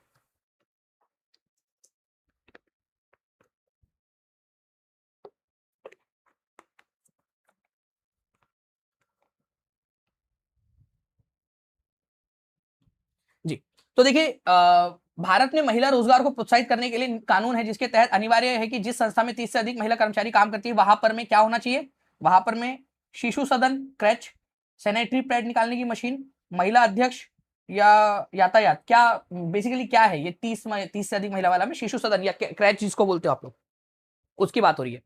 चलिए एग्जाम का क्वेश्चन है, डायरेक्टली ऑफिशियल एग्जाम वाले क्वेश्चन। आगे बढ़ते हैं हम लोग फ्रेंड्स। अब नेक्स्ट वाला टॉपिक आप लोगों का, इसके अंदर में बोला गया है कि महिला आंदोलन द्वारा किए गए प्रयासों के कारण जो सुप्रीम कोर्ट है, सर्वोच्च न्यायालय है, उन्होंने महिलाओं को ब्लैंक से बचाने के लिए 1997 में विशाखा दिशा निर्देश तैयार किए। तो 1997 के अंदर में विशाखा जो दिशा निर्देश तैयार किए गए थे, विशाखा गाइडलाइंस, सबसे पहले तो कौन से साल में ही थी विशाखा गाइडलाइंस, ये आपसे क्वेश्चन बन सकता है। तो विशाखा गाइडलाइंस जो है फ्रेंड्स, ये सेक्सुअल हैरेसमेंट से बचा है। सेक्सुअल हैरेसमेंट, ठीक है, कहां पर में आप लोगों का, ठीक है, सेक्सुअल हैरेसमेंट भी, वो भी कहां पर में आप लोगों का, वर्क प्लेस के ऊपर में। ठीक है, तो अनइक्वल वेज से बचाने के लिए नहीं था, ये डोमेस्टिक वायलेंस से बचाने के लिए नहीं था, जेंडर डिस्क्रिमिनेशन या भेदभाव से भी बचाने के लिए नहीं था, यौन उत्पीड़न, और यौन उत्पीड़न भी कहां पर में, यौन उत्पीड़न सेक्सुअल प्लेस, आपके जो वर्क प्लेस है वहां पर से बचाने के लिए विशाखा गाइडलाइंस आपके लिए तैयार की गई थी, विशाखा गाइडलाइंस। ठीक है, तो अब यहां पर समझिएगा कि महिलाओं के आंदोलन के द्वारा जो है एक प्रयास किया गया। उच्चतम न्यायालय ने जो है फ्रेंड कार्यस्थल पर, ये बहुत इंपॉर्टेंट पॉइंट है, कार्यस्थल पर, वर्क प्लेस, ठीक है, ये देखिए आप लोग वर्क प्लेस, ये याद रखिएगा, विशाखा गाइडलाइंस 1997 वर्क प्लेस, सभी लोग लिख दीजिए ये चीज। ठीक है, विशाखा गाइडलाइंस वर्क प्लेस।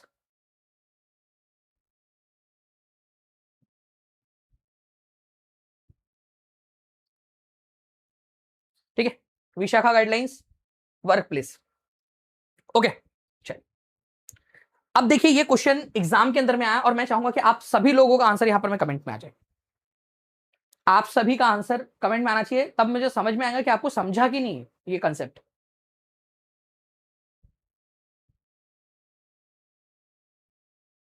अगर कंसेप्ट समझ में आ गया है तो जल्दी से लगा देंगे आंसर यहां पर।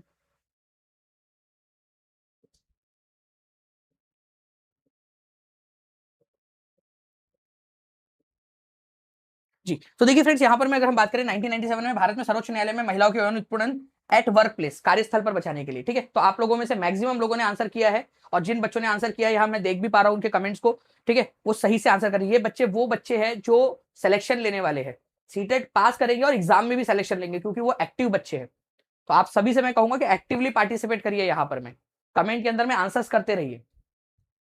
B is the correct answer. Next question की तरफ में आगे बढ़ते हैं फ्रेंड्स। अब यहां पर मैं देखिए 5 जनवरी 2022 का question, all societies do not think similarly about the roles that boys and girls play. सभी समाज लड़कों और लड़कियों की भूमिकाओं के बारे में एक समान नहीं सोचते। हर कोई एक समान सोचता है कि एक जैसा सोचता है लड़कों के बारे में और लड़कियों के बारे में, अलग अलग जो है वो तरीके से सोचने की ये है कि महिलाओं के बारे में अलग सोचा जाता है, लड़कों के बारे में अलग तरीके से सोचा जाता है, अलग अलग समाजों में सब एक जैसा सोचे होते तो बात ही अलग थी फिर। ठीक है, तो पहला वाला आप लोग बताइए कि क्या है, सही है कि गलत है।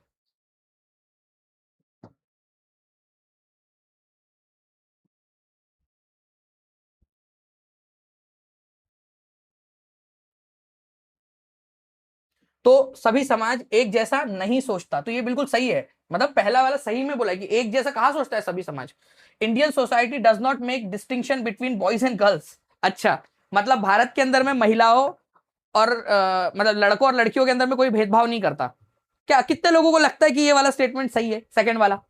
कोई है यहां पर में सैंपल, कोई एग्जाम्पल के साथ में बता सकते हो, एक कॉन्क्रीट एग्जाम्पल लेकिन बड़े स्तर पे, सामाजिक स्तर के ऊपर में, कि समाज जो है लड़के लड़कियों में भेदभाव नहीं करता।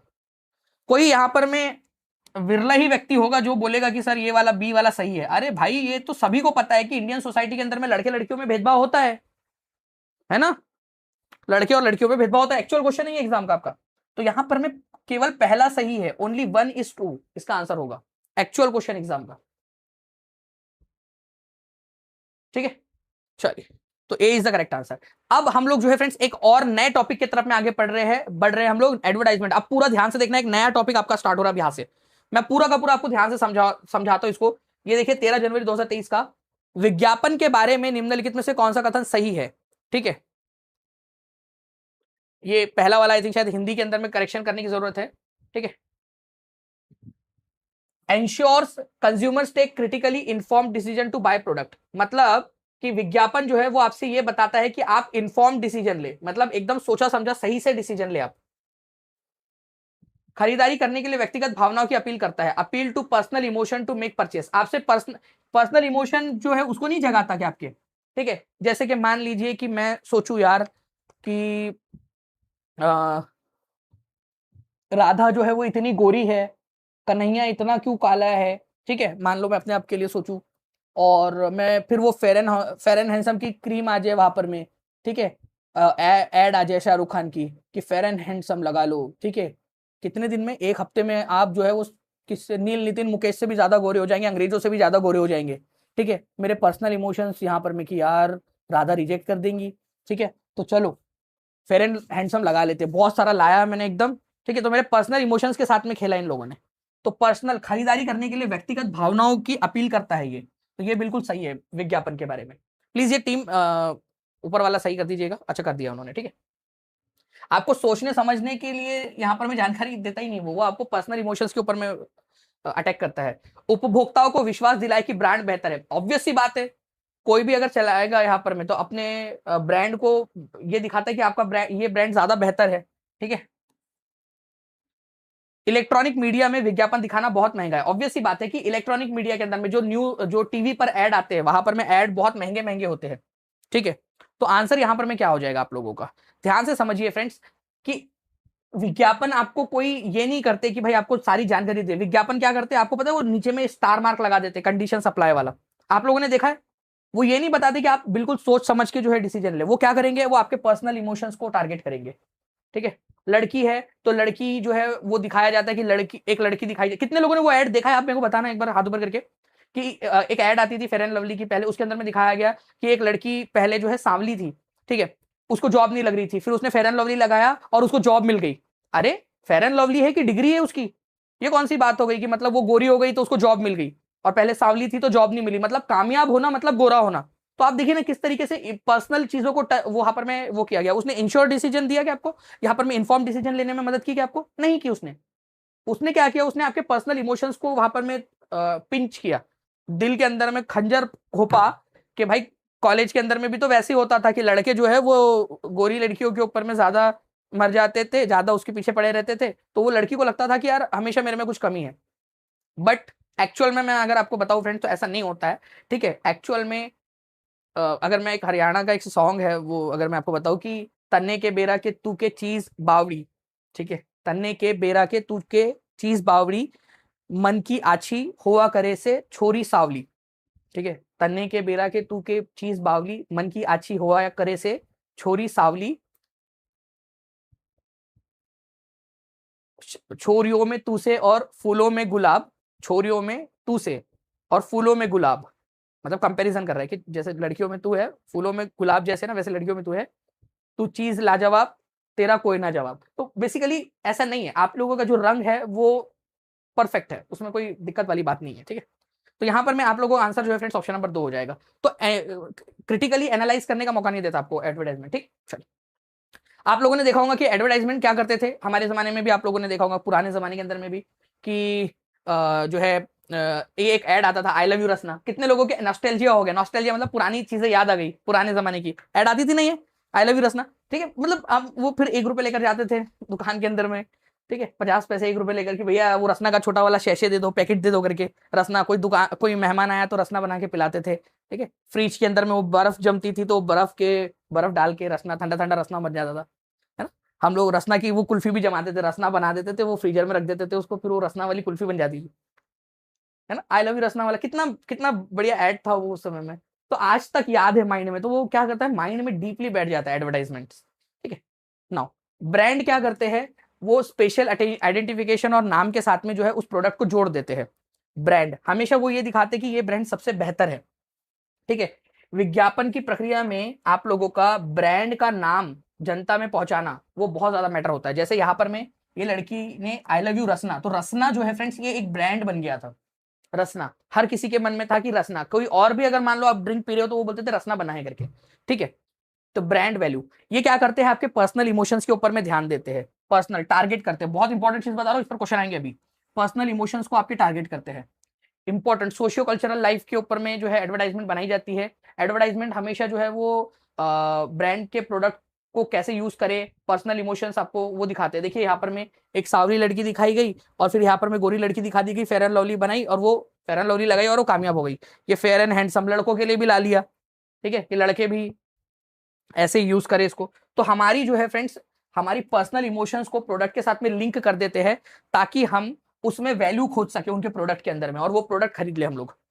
इसमें क्या होता है फ्रेंड्स, एडवर्टाइजमेंट नॉर्मली जो है वो आप लोगों का मार्केटिंग स्ट्रेटेजीज के साथ में बनाया जाता है। वहां पर में देखा जाता है कि कौन सी डेमोग्राफी में कस्टमर की नीड क्या है, डेमोग्राफी के अंदर में कस्टमर की नीड क्या है। जैसे फॉर एग्जाम्पल हमारे भारत के अंदर में ये एड चल रही है, ठीक है, हमारे भारत के अंदर में इस प्रकार की जो एड चल रही है, तो हमारे भारत के अंदर में क्या चलेगा, यहाँ पर में हमारे इंडिया के अंदर में जो है ये याद रखना है आप लोगों ने कि फेयर एंड लवली की एड चलेगी।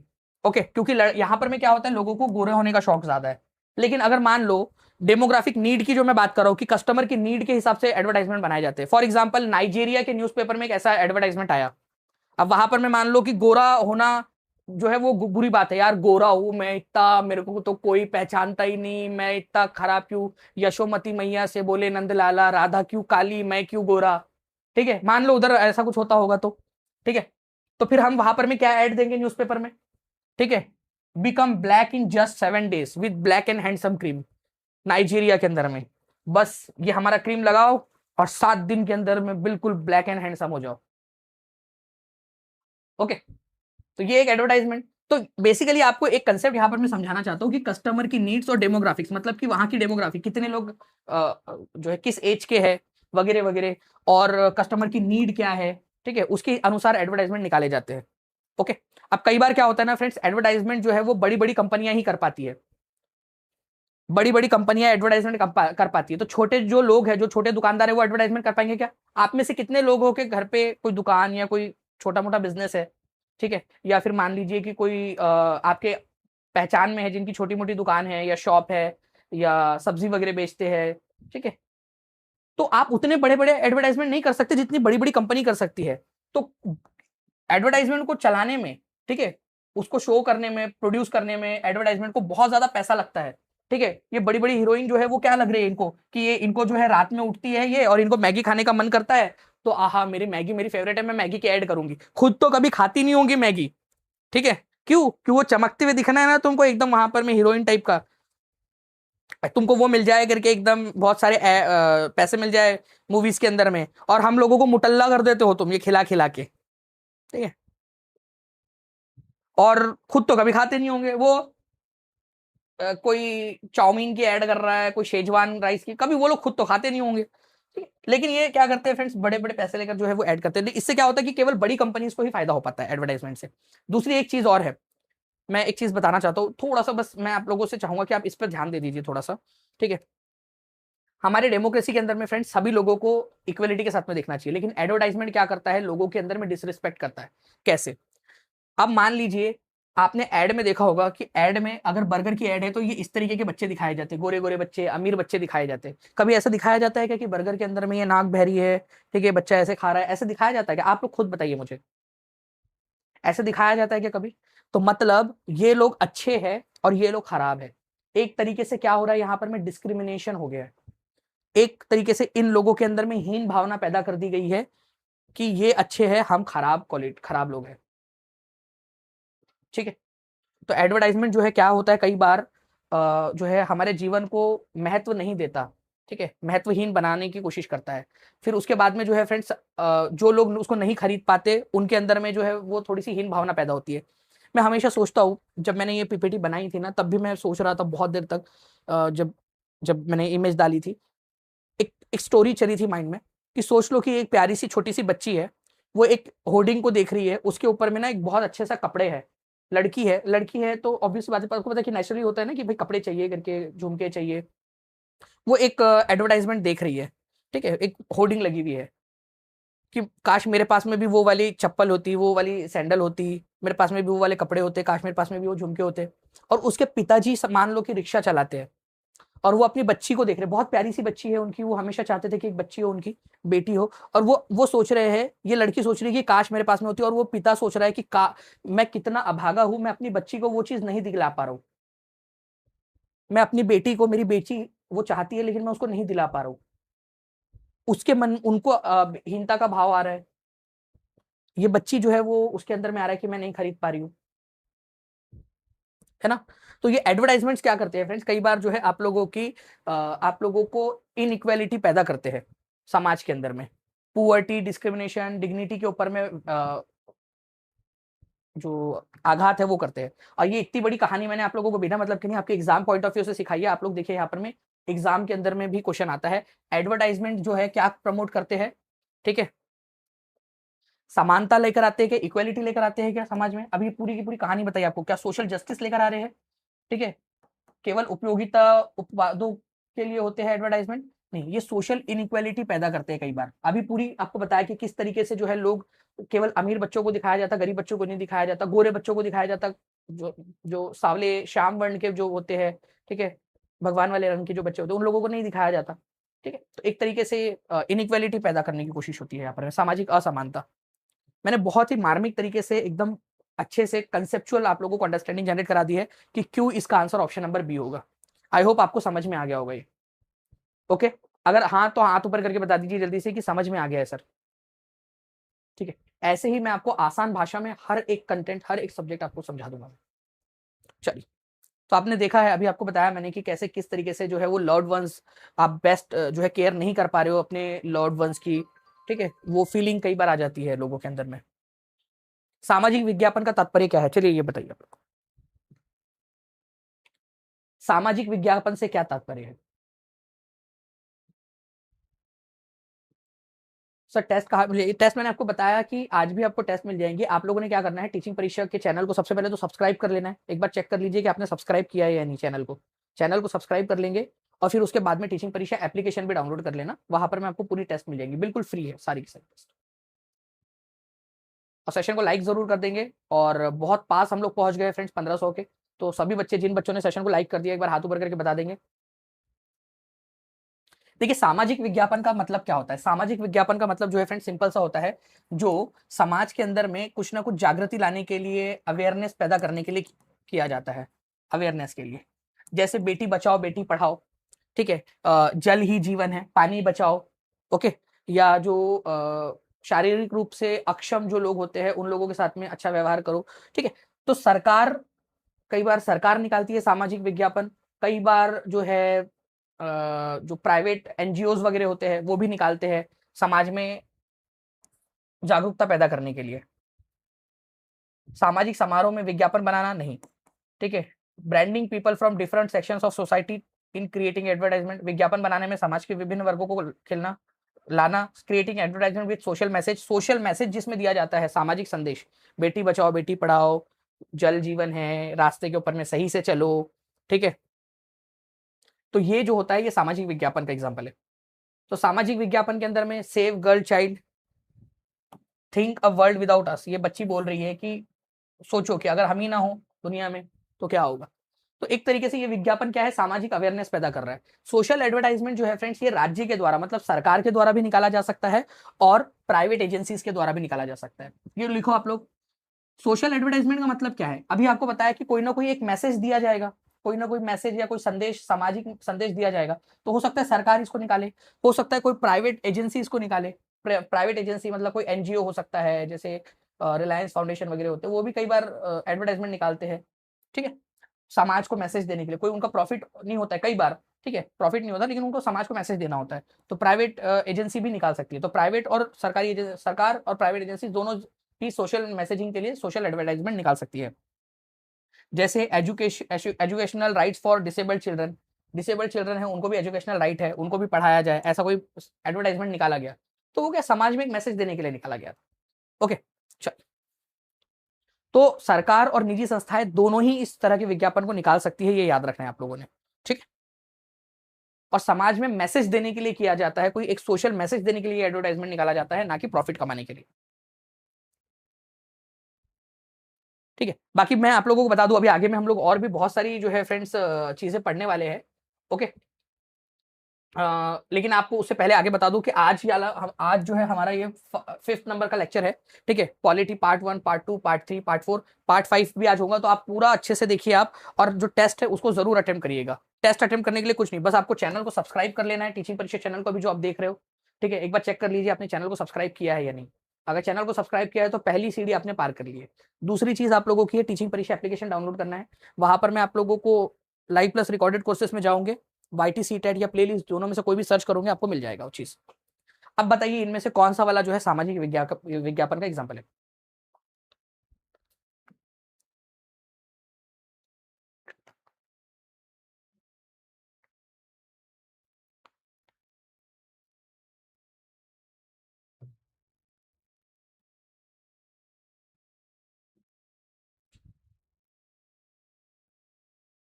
जी, अतिथि देवो भव। अच्छा, कौन सा वाला सोशल एडवर्टाइजमेंट का एग्जाम्पल नहीं है बोला है, ठीक है, नहीं है पर में अतिथि देवो भव। अब ये अतिथि देवो भव मतलब हमारे देश के अंदर में आप लोगों को बता दूं फ्रेंड्स, बेसिकली क्या किया जा रहा है यहाँ पर में कि हमारे देश के अंदर में जो लोग आते हैं बाहर से, ठीक है, विदेशी से जो लोग आते हैं उनको सताया जाता है, कुछ लोग उनको सताते हैं, तो उसमें मैसेजिंग दी जा रही है कि भाई अतिथि हमारे देव के समान है, आप उनको मत सताइए, जो अदरवाइज हमारे भारत के अंदर में टूरिज्म कम हो जाएगा। तो ये तो सोशल एडवर्टाइजमेंट का एग्जाम्पल है। ठीक है, लेन ड्राइविंग इज लाइव ड्राइविंग, मतलब कि आप लोग जो है लेन में गाड़ी चलाइए, सीधा सीधा चलाइए, नहीं तो यहाँ पर मैं ये ऐसा चलाते हो ना तुम जिगजैग टाइप का, वेव टाइप का। ठीक है, ये ऐसा वही वही जो लड़के होते हैं यहाँ पर, मैं पता नहीं क्या मजा आता है उनको ऐसा ऐसा गाड़ी चलाने में, खुद की जिंदगी खतरे में डालते दूसरों की भी। तो ये भी, ये आप जो बोल रहे हो कि गाड़ी सीधा सीधा चलाओ भाई, और हर पानी की हर बूंद को बचाओ, ठीक है, ये भी है। लेकिन ये लाइफ इंश्योरेंस जिंदगी के साथ भी जिंदगी के बाद भी, ये एलआईसी की टैगलाइन है, एलआईसी की। एलआईसी एक कंपनी है जो बीमा बेचती है, सरकारी कंपनी है लेकिन बीमा बेचती है, तो उसकी टैगलाइन नहीं है, तो वो प्रॉफिट के लिए कर रही है ये कि भाई उसका उसका इंश्योरेंस बिकेगा, लाइफ इंश्योरेंस जिंदगी के साथ भी जिंदगी के बाद भी। समझ में आया आप लोगों को ये पॉइंट, कि ये एलआईसी की लाइन है, एलआईसी की टैगलाइन है ये, लाइफ इंश्योरेंस कंपनी जो एलआईसी है उसकी टैगलाइन है, जिंदगी के साथ भी जिंदगी के बाद भी। तो आंसर इसका ऑप्शन नंबर जो है फ्रेंड्स 2 हो जाएगा। ठीक है, ऑप्शन नंबर 2, कि ये वाला आपका सोशल सामाजिक विज्ञापन का एग्जाम्पल नहीं है, वो एक कंपनी का विज्ञापन है एलआईसी का। जितने भी लोग हैं, वो एग्जामिनर चाहता था कि आप एटलीस्ट समझे कि भाई वो एक कंपनी है जो अपना बेचना चाहती है अपनी, ठीक है, इंश्योरेंस को। Gendering caste through uh through a feminist lens की लेखिका कौन है? Who is the author of gendering caste? ठीक है, थ्रू अ फेमिनिस्ट लेंस, एक महिला के दृष्टिकोण से, महिलाओं के दृष्टिकोण से, इसकी लेखिका कौन है? ये आपका 23 जनवरी 2023 को क्वेश्चन आया था, हो सकता है यही क्वेश्चन आ जाए रिपीट होकर आप लोगों से।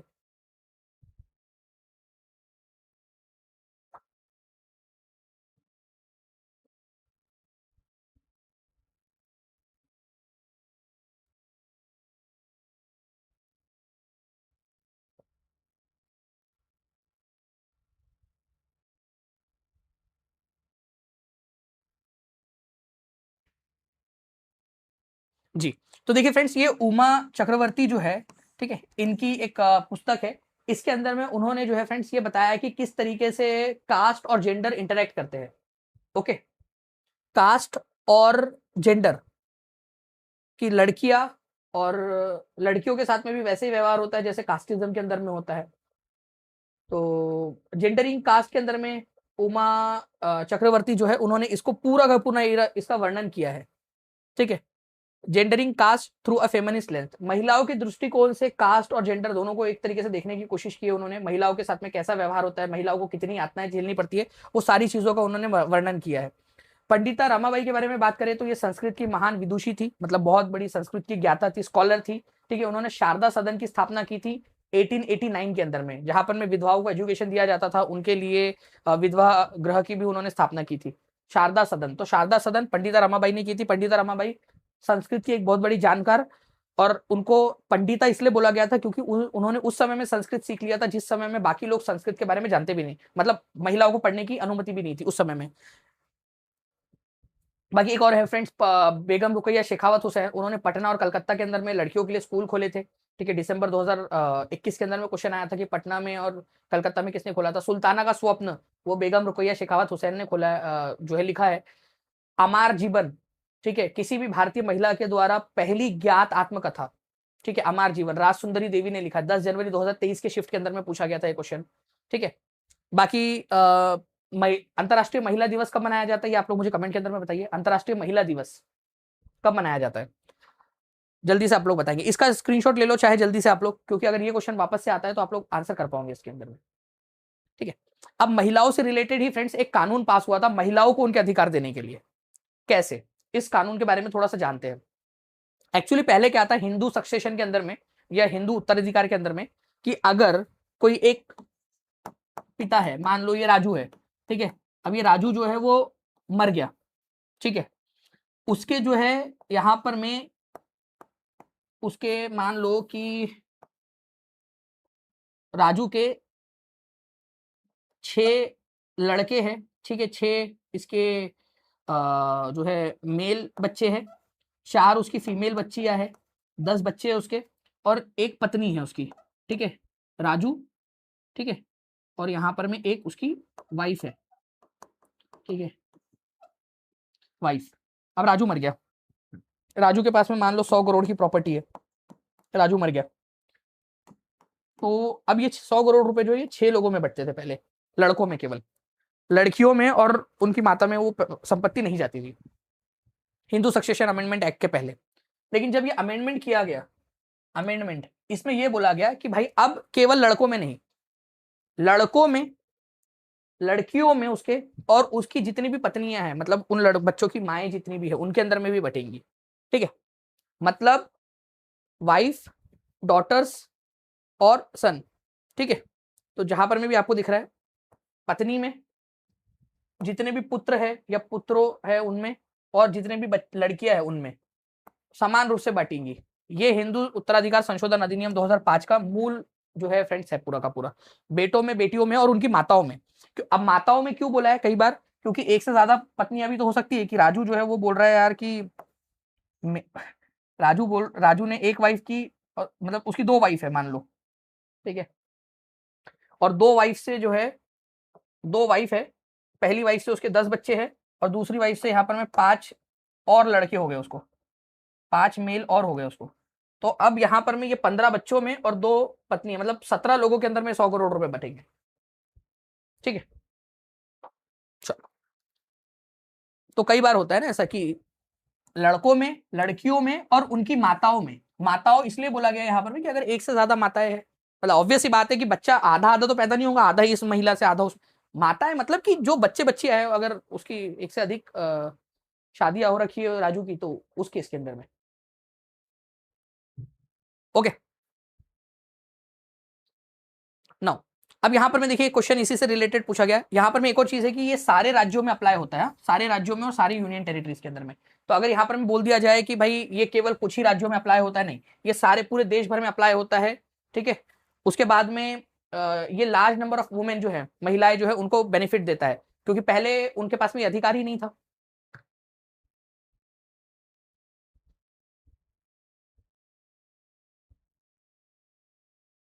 बताओ,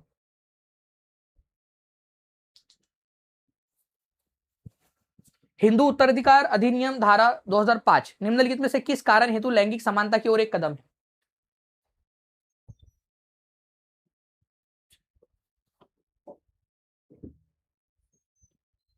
हिंदू उत्तराधिकार अधिनियम धारा 2005 निम्नलिखित में से किस कारण हेतु लैंगिक समानता की ओर एक कदम है।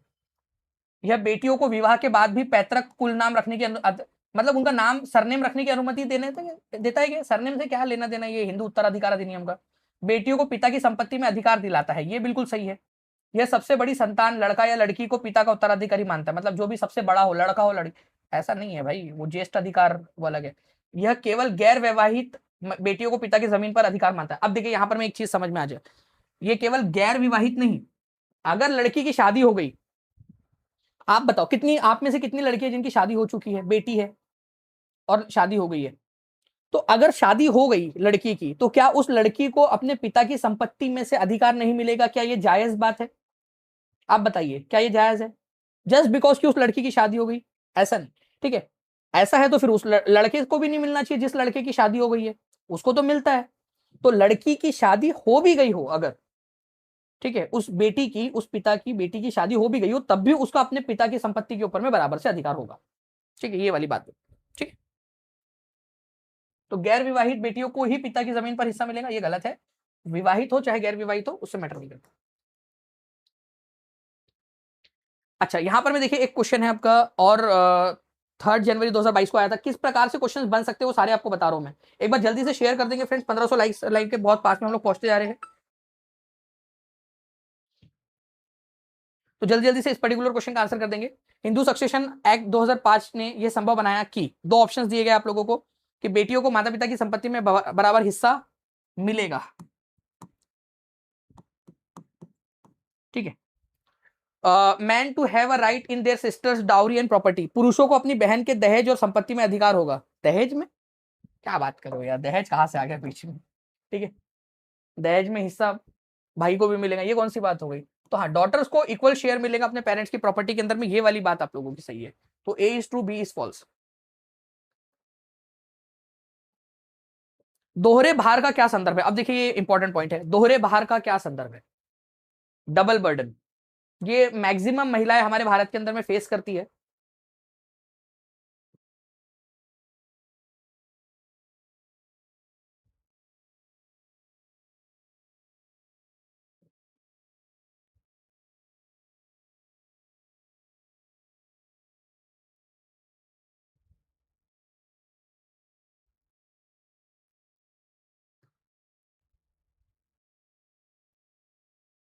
ठीक है, तो दोहरे भार का मतलब क्या होता है ये समझिए आप लोग। क्या होता है ना कि एक महिला है, ठीक है, अब अगर वो कामकाजी महिला है, काम पे जाती है, तो सुबह सुबह उठेगी, घर में खाना बनाएंगी, बच्चों का टिफिन रेडी करेंगी, साफ सफाई करेंगी, फिर जो है अपने ऑफिस के लिए या अपने जहां भी काम पे जा रही है उसके लिए पूरा वो तैयारी करेंगी कि भाई सारी चीजें रखी कि नहीं रखी है, फिर काम पर जाएगी, ठीक है, फिर थक कर वापस आएंगी, फिर से वापस से बच्चों के लिए जो है खाना बनाएंगी, परिवार के लिए खाना बनाएंगी, उनका जो जो भी जरूरत का चीजें होगी वो सारी चीजें करेंगी, ठीक है, फिर सोएंगी। तो ये दोहरा भार है उसके ऊपर में, घर की भी जिम्मेदारी और बाहर की भी जिम्मेदारी है। ठीक है, और जनरली घर की जिम्मेदारी जो होती है उसको गिना भी नहीं जाता, वो क्योंकि उसका वेतन नहीं मिलता, उसको घर की जिम्मेदारी होगा तो उन लोगों को लगता है कि भाई वो कोई काम है ही नहीं। ठीक है, तो औरतें घर का कामकाज करें और घर के बाहर भी कार्य करें, ये दोहरा भार होता है। ठीक है, ये it's a dual burden. Okay, इसके कई सारे एग्जांपल्स और केस स्टडी के रूप में क्वेश्चन पूछे जाते हैं, वो भी आगे में मैं आप लोगों को करवाऊंगा। ठीक है, तो मान लीजिए कि कोई एक लेडी है, वो उसकी चाय की दुकान है, जैसे एग्जाम में क्वेश्चन आया था, तो वो सुबह सुबह उठती है, अपने कुएं से पानी भर के लेकर आती है अपने चाय की दुकान के लिए, ठीक है, फिर 10 बजे तक चाय की दुकान चलाती है, फिर बाजार जाती है, ठीक, फिर घर जाती है, घर में बच्चों के लिए खाना वगैरह बनाती है, फिर बाजार जाती है अगले दिन के लिए चाय का सामान लेकर आने के लिए, फिर घर वापस आती है, ठीक है, फिर घर का काम करती है, शाम का खाना बनाती है, फिर सुबह सुबह उठती है, फिर से अपनी दुकान पर जाती है, तो ये दोहरा बर्डन हो गया। ठीक है, तो डबल बर्डन, दोहरा भार। चलिए, एक क्वेश्चन यहां पर में देखिए आप लोग, बड़ा क्वेश्चन है लेकिन इजी है, आप लोग एक समझ जाओगे इसको। स्थानीय संचार माध्यम या लोकल मीडिया का क्या होता है? लोकल मीडिया, ठीक है, लोकल मीडिया के बारे में। अब देखिए यहाँ इतना बड़ा ये क्वेश्चन है लेकिन इजी है बहुत।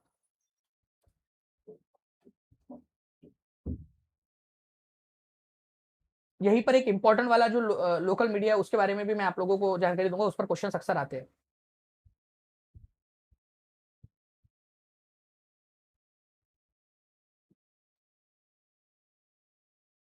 देखो, जो बड़े बड़े जो मीडिया हाउस होते हैं, जैसे मान लो बड़े बड़े जो न्यूज चैनल्स हैं, ठीक है, अब वो न्यूज चैनल जो है लोकल चीजें नहीं दिखाना चाहते कि भाई गली के अंदर में क्या हुआ है, फार्मर्स को क्या उनकी समस्या है, छोटे इलाकों के अंदर में बड़े बड़ी चीजें दिखाते हैं, वो छोटे इश्यूज के अंदर में इन्वॉल्व नहीं होते, डेली जिंदगी के अंदर में आम लोगों की जिंदगी में क्या चल रहा है। तो कई सारे लोकल ग्रुप जो होते हैं वो सामने आते हैं और वो खुद का एक मीडिया बना लेते हैं, लोकल मीडिया जिसको बोला जाता है। हो सकता है कम्युनिटी रेडियो, बस रेडियो है, वहां पर छोटे से एरिया के अंदर में ही उसकी फ्रीक्वेंसी जाती है, लोग उसके ऊपर में ट्यून करके वो जानकारी हासिल कर सकते हैं। डॉक्यूमेंट्री फिल्म, कोई एक छोटे से इलाके के ऊपर में डॉक्यूमेंट्री बना दी जाए, ठीक है।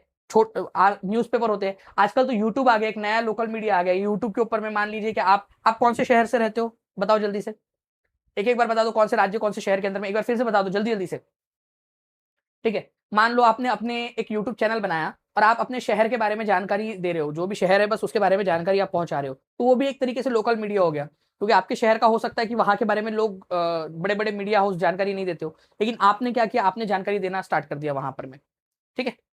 तो जो भी आपका शहर है, डिस्ट्रिक्ट है, आप वहां की जानकारी दे रहे हो उस यूट्यूब चैनल पे, तो वो भी एक प्रकार का लोकल मीडिया हो गया। तो लोकल मीडिया के अंदर में क्या होता है कि स्थानीय समूहों के द्वारा, स्थानीय लोग जो होते हैं, वहां के जो लोग होते हैं, उनके द्वारा दूर दराज के क्षेत्रों के लोगों के स्थानीय मुद्दों को कवर करने के उद्देश्य से चलाए जाने वाले, ठीक है, जो माध्यम है, ठीक है, वो नेशनल ग्रुप्स जो है वो नहीं होते, स्टेट ग्रुप्स भी नहीं होते, इसके अंदर में स्थानीय लोग होते हैं, ठीक है। और ऐसे इलाकों के जो दूर दराज के इलाके हैं जिसको हमारा नेशनल मीडिया कवर नहीं करता, वहां के स्थानीय लोग, जो दूर दराज के जो स्थानीय लोग होते हैं, ठीक है, वहां के लोग अपने स्थानीय मुद्दों को कवर करने के उद्देश्य से जो संचार माध्यम का इस्तेमाल करते हैं, वो आपका लोकल मीडिया कहलाता है, ठीक है। लोकल ग्रुप्स होते हैं, लोकल होते हैं, बहुत ज्यादा उनके पास में रिसोर्सेस, पैसा या बहुत सारी चीजें नहीं होती, फिर भी वो अपना सारा चलाते रहते हैं, ठीक है। तो C is the correct answer. Okay, तो बड़े मीडिया हाउस क्या करते हैं, ये ध्यान से समझिएगा आप लोग। जनरली उनका ध्यान होता है कि छोटे मुद्दों पे हाँ या ना, देखो ये स्टेटमेंट टाइप के क्वेश्चंस के अंदर में आ सकता है, ठीक है। Issue that involve daily life ordinary people, क्या ऑर्डिनरी लोगों की जिंदगी के अंदर में उनका योगदान होता है क्या, या वो उसके ऊपर में वो लोग ध्यान देते हैं कि नहीं देते। सो लोकल ग्रुप जो है वो आते हैं सामने में और अपनी खुद की मीडिया स्टार्ट करते हैं, जैसे कि कम्युनिटी रेडियो उन्होंने स्टार्ट कर दिया, डॉक्यूमेंट्री फिल्म बना दिया, न्यूज़पेपर निकाल दिया छोटा मोटा। जैसे न्यूज़पेपर की एग्जांपल हम लोग लेते हैं, इस पर बहुत क्वेश्चन आता है, ठीक है। चलिए, काफी सारे बच्चे बता रहे हैं यहाँ पर, मैं एक्टिवली पार्टिसिपेट कर रहे हैं, वो यस नो और सारी चीजों में आंसर कर रहे हैं, मतलब उनका पूरा ध्यान यहाँ पर में है। तो कॉन्ग्रेचुलेशन, आप आगे बढ़ने वाले बच्चे हो, आप लोग अच्छे से एग्जाम में अंदर में सॉल्व कर पाओगे। देखिए, खबर लहरिया नाम से एक न्यूज़पेपर है, खबर लहरिया कौन से डिस्ट्रिक्ट से निकलता है, सभी बच्चों ने आंसर करना है। Chitrakoot district of Uttar Pradesh. तो उत्तर प्रदेश का जो चित्रकूट डिस्ट्रिक्ट है, वहां पर में 8 दलित महिलाएं जो है वो इसको निकालती है, ठीक है। हर जो है 15 दिन के अंदर में ये निकाला जाता है। फोर्टनाइटली का मतलब होता है हर 15 दिन के अंदर में, हर 15 दिन के अंदर में इसका एक अंक निकलता है। ये कौन सी भाषा में होता है, खबर लहरिया चित्रकूट डिस्ट्रिक्ट से निकलता है, 8 दलित महिलाओं के द्वारा निकाला जाता है बुंदेली भाषा में, ताकि वहां की जो लोग है, वहां की जो आम जनता है, वो लोग उसको पढ़ सके, लोकल लैंग्वेज जो है वहां की, ठीक है।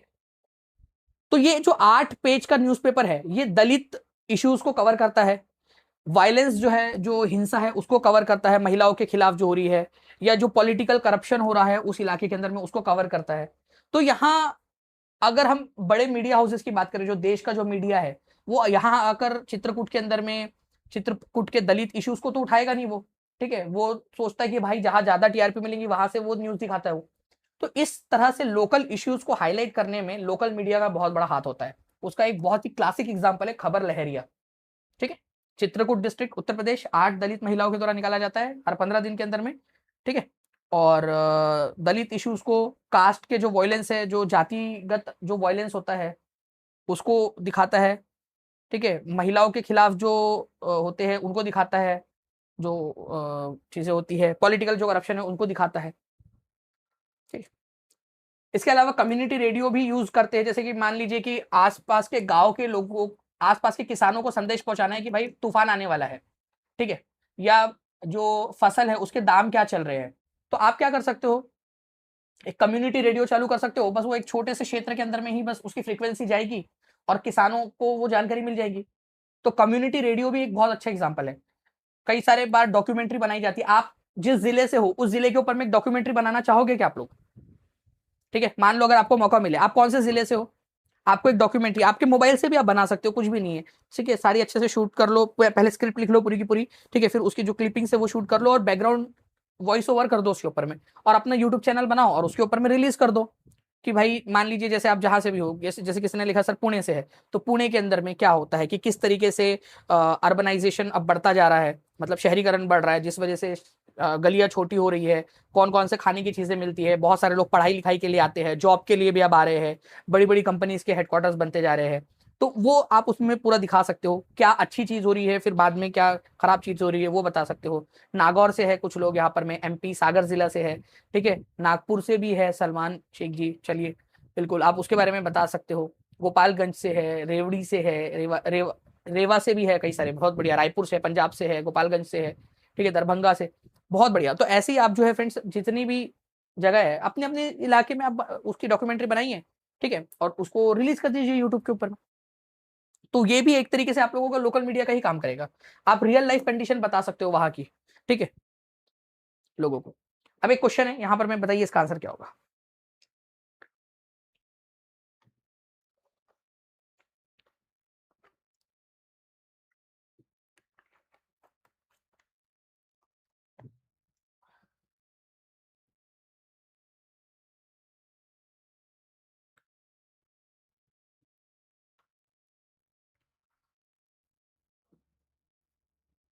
देखिए, खबर लहरिया जो है फ्रेंड्स एक फोर्टनाइटली पाक्षिक समाचार है, मतलब हर 15 दिन में निकलता है, जो महिलाओं के एक समूह द्वारा 8 दलित महिलाओं के द्वारा चलाया जाता है। उत्तर प्रदेश के कौन से जिले से प्रारंभ हुआ है और कौन सी भाषा में निकलता है ये? चलिए, तो ये जो है फ्रेंड चित्रकूट डिस्ट्रिक्ट से निकलता है और बुंदेली भाषा के अंदर में ये निकाला जाता है, क्योंकि बुंदेली भाषा जो है फ्रेंड्स वहां पर में स्थानीय भाषा है, वहां के लोगों की भाषा है, ये उनको समझ आती है वो भाषा, तो बुंदेली भाषा के अंदर में निकालते हैं, ठीक है। देखिए, और यही क्वेश्चन आप लोगों का एग्जाम में आ भी गया 10 जनवरी 2023 का क्वेश्चन, देखिए एग्जाम का। उत्तर प्रदेश के चित्रकूट जिले में 8 दलित महिलाओं द्वारा संचालित प्रसिद्ध समाचार पत्र खबर लहरिया किस स्थानीय भाषा में प्रकाशित होता है? तो कौन सी भाषा में प्रकाशित होता है? ठीक है, बुंदेली भाषा के अंदर में, ठीक है। तो आज हम लोग जो अभी पढ़ रहे हैं फ्रेंड्स, उसके अंदर में आज आप लोगों को कंप्लीट जो है यहाँ पर में पॉलिटी के पांचों पार्ट्स की टेस्ट आपको मिलेगी। चैनल को सब्सक्राइब कर लेना है आप लोगों ने, सबसे पहले एक बार चेक कर लीजिए आप लोग एक बार फिर से, जो बच्चे नए जुड़े हैं चैनल को आप लोगों ने सब्सक्राइब किया है या नहीं, ठीक है, चैनल को सब्सक्राइब कर लेंगे आप सभी लोग। और उसके बाद में टीचिंग परीक्षा एप्लीकेशन डाउनलोड कर लेना है, वहां पर मैं आपको लाइव प्लस रिकॉर्डेड कोर्स में वाईटी सीटेड आप लिखोगे या प्लेलिस्ट लिखोगे, वो कोर्स आपको बिल्कुल फ्री मिल जाएगा अगर आपने चैनल को सब्सक्राइब किया हुआ है तो, ठीक है। उसके बाद में आप यहाँ पर मैं कंटेंट में जाकर टेस्ट अटेम्प्ट कर सकते हो, ठीक है। नाउ अब देखिए एक क्वेश्चन है आपका 8 जनवरी 2022 का आया है, भारतीय संविधान एक जीवंत दस्तावेज है, इस वाक्यांश से क्या पर्याय है? भारतीय संविधान एक जीवंत है, इसका मतलब क्या है? जीवंत डॉक्यूमेंट का मतलब क्या होता है?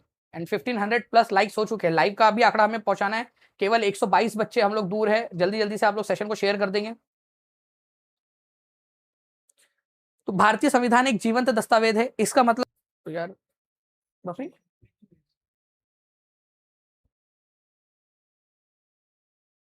अब आया है कि एक बार चेक करिए, आगे, ठीक। एक बार प्लीज फ्रेंड्स आप लोग भी बता दीजिएगा कि क्या अब आ गया यहाँ पर में, जी।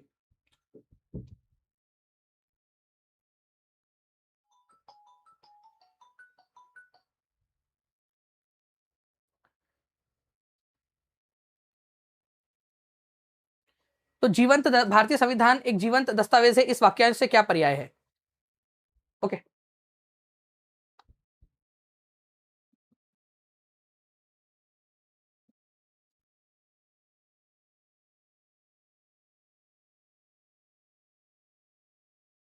देखिए ये क्या होता है ना, हमारे संविधान के अंदर में अगर आप देखोगे कि जो भी, ठीक है, जो भी चीजें इवॉल्व हो रही है हमारे लाइफ के अंदर में, चेंज सरकमस्टांसेस हो रहे हैं, जो भी सारी चीजें हो रही है, उसको संविधान संशोधन के द्वारा हमारे संविधान के अंदर में डाल दिया जाता है। अभी आपको पता होगा फ्रेंड्स 106 नंबर का जो संविधान संशोधन है, उसके जरिए महिलाओं को लोकसभा में और विधानसभा के अंदर में, लोकसभा में और विधानसभा के अंदर में 33% का रिजर्वेशन दिया गया है, पता है आप लोगों को। तो जैसे जैसे सर्कमस्टांसेस चेंज हो रहे हैं, जैसे जैसे इवॉल्व हो रहा है, ठीक है, हमारे जीवन के अंदर में जो चेंजेस हो रहे हैं, संविधान भी उस तरीके से इवॉल्व होता जा रहा है, संविधान और ज्यादा बेहतर होता जा रहा है, ठीक है, समझ में आ रहा है आप लोगों को। तो संविधान जो है वो क्या कर रहा है कि जैसे जैसे परिस्थितियां चेंज हो रही है, संविधान भी अपने आप को उस परिस्थितियों के अनुसार ढाल रहा है। जैसे परिस्थितियां अब आ गई है कि महिलाओं को भी भागीदारी में पार्टिसिपेट करना चाहिए, तो इसमें हमने डाल दिया। हमने देखा कि पंचायती राज को लागू किया जा सकता है, उसके अंदर में इसको डाल दिया। तो संविधान जो है वो क्या कर रहा है, प्रेजेंट और भविष्य की जो आवश्यकता है उसके अनुसार खुद को ढालता जा रहा है। ठीक है, संविधान संशोधन की जो प्रक्रिया है उसके जरिए संविधान के अंदर में चेंजेस होते जा रहे हैं, संविधान इवॉल्व हो रहा है। ठीक है, कई सारे चीजें आप लोगों को देखने के लिए मिल रही है कि हमारे संविधान के अंदर में लचीलापन है, हमारे संविधान के अंदर में गरिमा न्याय ये अवधारणा है, और इसके अनुसार जब जब भी जरूरत होती है संविधान जो है अपने आप को नए नए तरीके से ढाल रहा है। ठीक है, हर नए तरीके से संविधान अपने आप को ढाल रहा है। तो इस वजह से संविधान को हम क्या कहते हैं, जीवंत दस्तावेज कहते हैं। अब ये डायरेक्टली क्वेश्चन आप लोगों का आएगा फ्रेंड्स। ठीक है, हमारा संविधान जो है फ्लेक्सिबल है, संविधान है लचीला संविधान है। हमारा संविधान ये अलाउ करता है कि अगर कोई चीज नए आइडियाज आ रहे हैं डिग्निटी को लेकर, जस्टिस को लेकर, जो कि हमारे संविधान के अंदर में ही हमको गारंटी किए गए हैं, उनको लेकर अगर कोई नए आइडिया आते हैं, नया इंटरप्रिटेशन आता है, कोई नई चीज को हमें शामिल करने की जरूरत पड़ती है, ठीक है, तो हम उसमें शामिल कर सकते हैं हमारे संविधान में।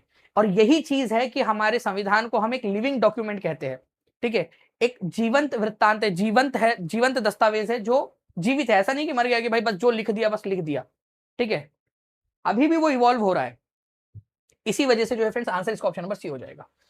ये देख सकते हो आप लोग, एनसीईआरटी के इसमें से बनाया गया था ये क्वेश्चन एग्जामिनर के द्वारा। There is also an intrinsic flexibility, हमारे संविधान के अंदर में लचीलापन है। ठीक है, जो हमें अलाउ करता है कि हम एक्सपांड कर सके हमारे लिस्ट को, हमारे इश्यूज को, जो डिग्निटी से रिलेटेड है, जस्टिस से रिलेटेड है, गरिमा और न्याय से रिलेटेड है, जो हमारे संविधान के अंदर में हमको दिए गए हैं। ये फ्लेक्सिबिलिटी हमें अलाउ करती है कि हम नई नई चीजें इसके अंदर में डाल सके, नए इंटरप्रिटेशन इसके अंदर में डाल सके। और इसी वजह से हम संविधान को क्या बोल सकते हैं, एक लिविंग डॉक्यूमेंट बोल सकते हैं, जीवंत दस्तावेज बोल सकते हैं। ओके, 4 जनवरी 2022 को आया हुआ क्वेश्चन, ये देखिए आप लोग।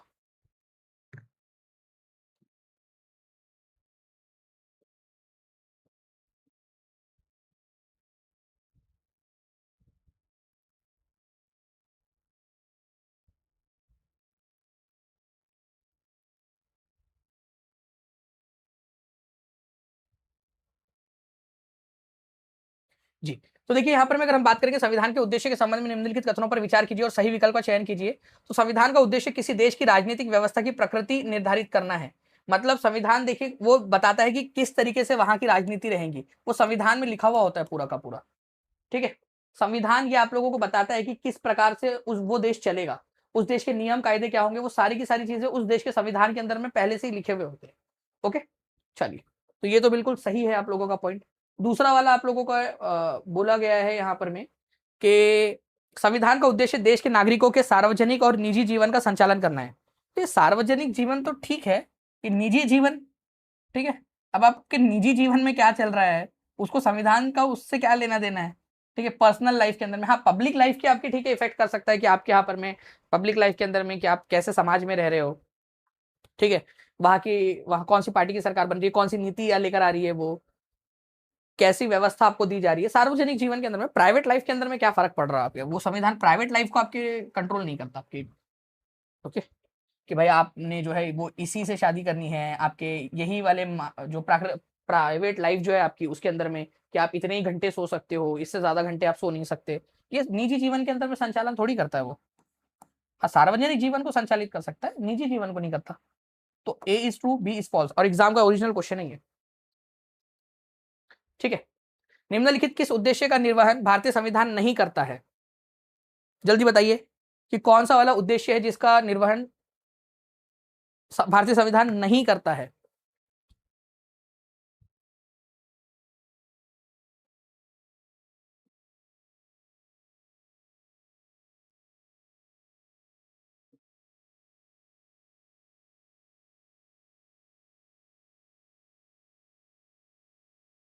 जी, और कल आप लोग ज्योग्राफी के लिए तैयार हो सभी लोग, ज्योग्राफी के फर्स्ट लेक्चर के लिए जल्दी से हाथ ऊपर करके बताइए जितने भी बच्चे तैयार हैं। और एक चीज है आप लोगों के, मैं आप सभी से एक रिक्वेस्ट करूंगा फ्रेंड्स कि अगर आप चाहते हो कि ऐसे ही मैं आप लोगों के लिए एफर्ट्स लेता रहूं, हमने 5 लेक्चर्स किए हैं और आप चाहते हो कि ऐसे ही और भी बहुत सारे सेशंस आप लोगों को करवाया जाए, सारा का सारा कंप्लीट करवाया जाए, तो आप सभी से एक रिक्वेस्ट है कि जहां जहां शेयर कर सकते हो शेयर कर देंगे, और कमेंट में लिख दीजिए कि जी सर शेयरिंग डन। जहां भी शेयर कर सकते हो, टेलीग्राम, फेसबुक, व्हाट्सएप, इंस्टाग्राम। और टीचिंग परीक्षा के साथ में अगर जुड़ना चाहते हो क्रैश कोर्स के अंदर में केवल 199 के अंदर में आप जुड़ सकते हो। ₹99 के अंदर में आप लोगों की पूरी SST की ई बुक अवेलेबल है। अगर आप लोगों को जो टीचिंग परीक्षा की सीटेट मास्टर बुक चाहिए तो वो अमेजॉन और फ्लिपकार्ट पे मिल जाएंगी। उसकी ई बुक आपको अवेलेबल है एप्लीकेशन पे, या फिर अगर आपको हार्ड कॉपी चाहिए तो अमेजॉन या फ्लिपकार्ट से, या अपने आसपास वाले दुकान वाले भैया से बोलिए जो बुक स्टोर है, उनको स्क्रीनशॉट दिखाकर कि वो बुक आपको चाहिए, वो आपके लिए अवेलेबल करवा देंगे। ठीक है, टेस्ट का रिजल्ट कैसे देखे, वहीं पे मिल जाता है टेस्ट का रिजल्ट आपका।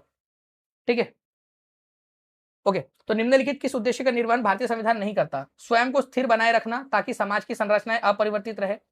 तो ये तो नहीं करता ना हमारा संविधान। विभिन्न समुदाय के बीच में साथ रहने के लिए जो है समन्वय स्थापित करना, ये करता है। कम्युनिटी को जो है वो एक सहिष्णुता प्रदान करता है। कल का ज्योग्राफी का सेशन रेडी है हमारा? कल का सेशन रेडी है कल के लिए? नागरिकों को व्यक्तियों एवं समुदाय के विरुद्ध अधिकार प्रदान करना। नागरिकों को व्यक्तियों और समुदायों के विरुद्ध अधिकार प्रदान करना मतलब अधिकार है हमारे देश के अंदर में कुछ लोगों को उन आदर्शों का निर्धारण करना जिसका किसी देश को पालन करना चाहिए, वो सारे आदर्श जो है वो इसके अंदर में होते हैं। ये भी बिल्कुल सही है। स्वयं को स्थिर बनाए रखना ताकि समाज की संरचनाएं अपरिवर्तित रहे, ये वाला हमारा संविधान नहीं करता। ठीक है, तो ये एक चीज है आप लोगों की जो आप लोगों ने याद रखनी है। तो 1 इज द करेक्ट आंसर। ठीक है, तो संविधान को लिविंग डॉक्यूमेंट इसीलिए कहते हैं क्योंकि वो अपने आप को स्थिर नहीं रखता, वो अपने आप को कंटिन्यूअसली परिवर्तित करते रहता है।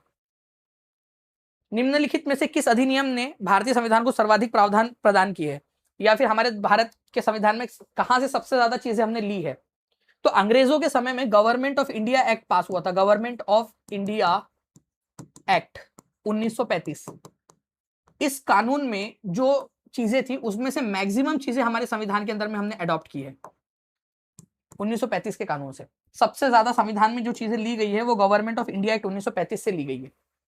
तो 1 फरवरी 2023 के अंदर में क्वेश्चन आया था एग्जाम। ठीक है, और मुझे कमेंट के अंदर में बताते रहेंगे आप लोग कि आपको सेशन कैसा लग रहा है और आप लोग आगे में और कौन कौन से टॉपिक से जो पढ़ना चाहते हो। ठीक है, जितना ज्यादा मैक्सिमम आपका रिस्पॉन्स रहेगा उतना ज्यादा आप लोगों के लिए और चीजें कर पाएंगे हम लोग। ठीक है, तो चैनल को सब्सक्राइब कर देना है, सेशन को लाइक कर देंगे और जहां भी शेयर कर सकते हो शेयर जरूर करते रहेंगे। नाउ आपको बताना है फ्रेंड्स कि हमारे देश के अंदर में कौन सा भारतीय संविधान की प्रस्तावना में नहीं है। देखिए, हमारे भारत की प्रस्तावना के अंदर में कौन सी चीज नहीं है? Liberty, freedom, justice, equality. Liberty, freedom, justice, equality.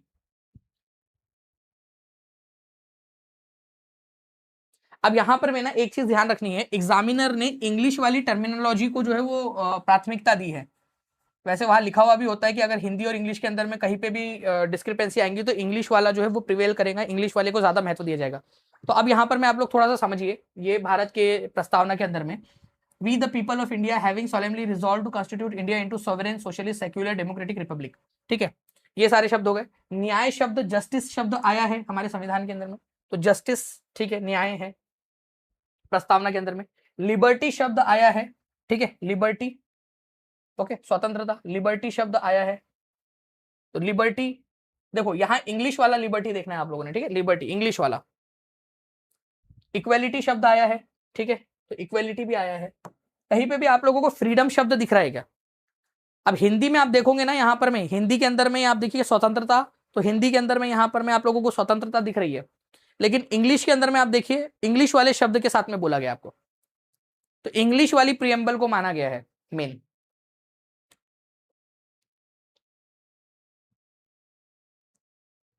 और इस तरीके से जब आप टीचिंग परीक्षा के ऊपर में क्वेश्चंस की प्रैक्टिस करोगे तब जाकर आप एग्जाम में ऐसे क्वेश्चंस को सॉल्व कर पाओगे। तो चैनल के साथ में जुड़े रहिए आप लोग, और एप्लीकेशन के ऊपर में भी आपको बहुत सारी चीजें दी गई है, उसका भी आप लोग भरपूर तरीके से इस्तेमाल करके आगे में बढ़ सकते हो। ठीक है, तो याद रखना है आप लोगों ने फ्रेंड्स, ये फ्रीडम शब्द नहीं दिया, इंग्लिश वाले की बात करो, फ्रीडम शब्द। ओके, तो बी इसका आंसर हो जाएगा। तो अब जो है फ्रेंड्स, कल हम लोग जो है हमारा ज्योग्राफी स्टार्ट करने वाले हैं, ठीक है, और उसके बाद में हम लोग करेंगे हमारे प्रैक्टिस पेपर्स, प्रैक्टिस सेट। और प्रैक्टिस सेट्स के अंदर में क्या होगा आपका? प्रैक्टिस सेट के अंदर में आप लोगों को मिलेंगे बहुत सारे जो है मॉडल पेपर्स, जो एक्चुअल अब आपको एग्जाम के अंदर में देखने के लिए मिलेंगे लेटेस्ट पैटर्न पर आधारित। Latest pattern, assertion reason type के क्वेश्चन, मल्टीपल स्टेटमेंट टाइप के क्वेश्चन, कितने स्टेटमेंट करेक्ट है कितने नहीं है, उस टाइप के क्वेश्चंस, ये सारे के सारे आप लोगों के। तो कल ज्योग्राफी स्टार्ट करें या हिस्ट्री, आप मुझे कमेंट बता दीजिएगा। अभी फिलहाल के अंदर मैं आप लोगों का फ्रेंड ज्योग्राफी का सेशन लगा हुआ है। कल आप लोगों का एग्जैक्ट 12 बजे ज्योग्राफी टॉपिक वाइज पूरा पढ़ेंगे, बेसिक से एडवांस। क्या आप सभी लोग एग्जैक्ट 2 बजे आ जाएंगे?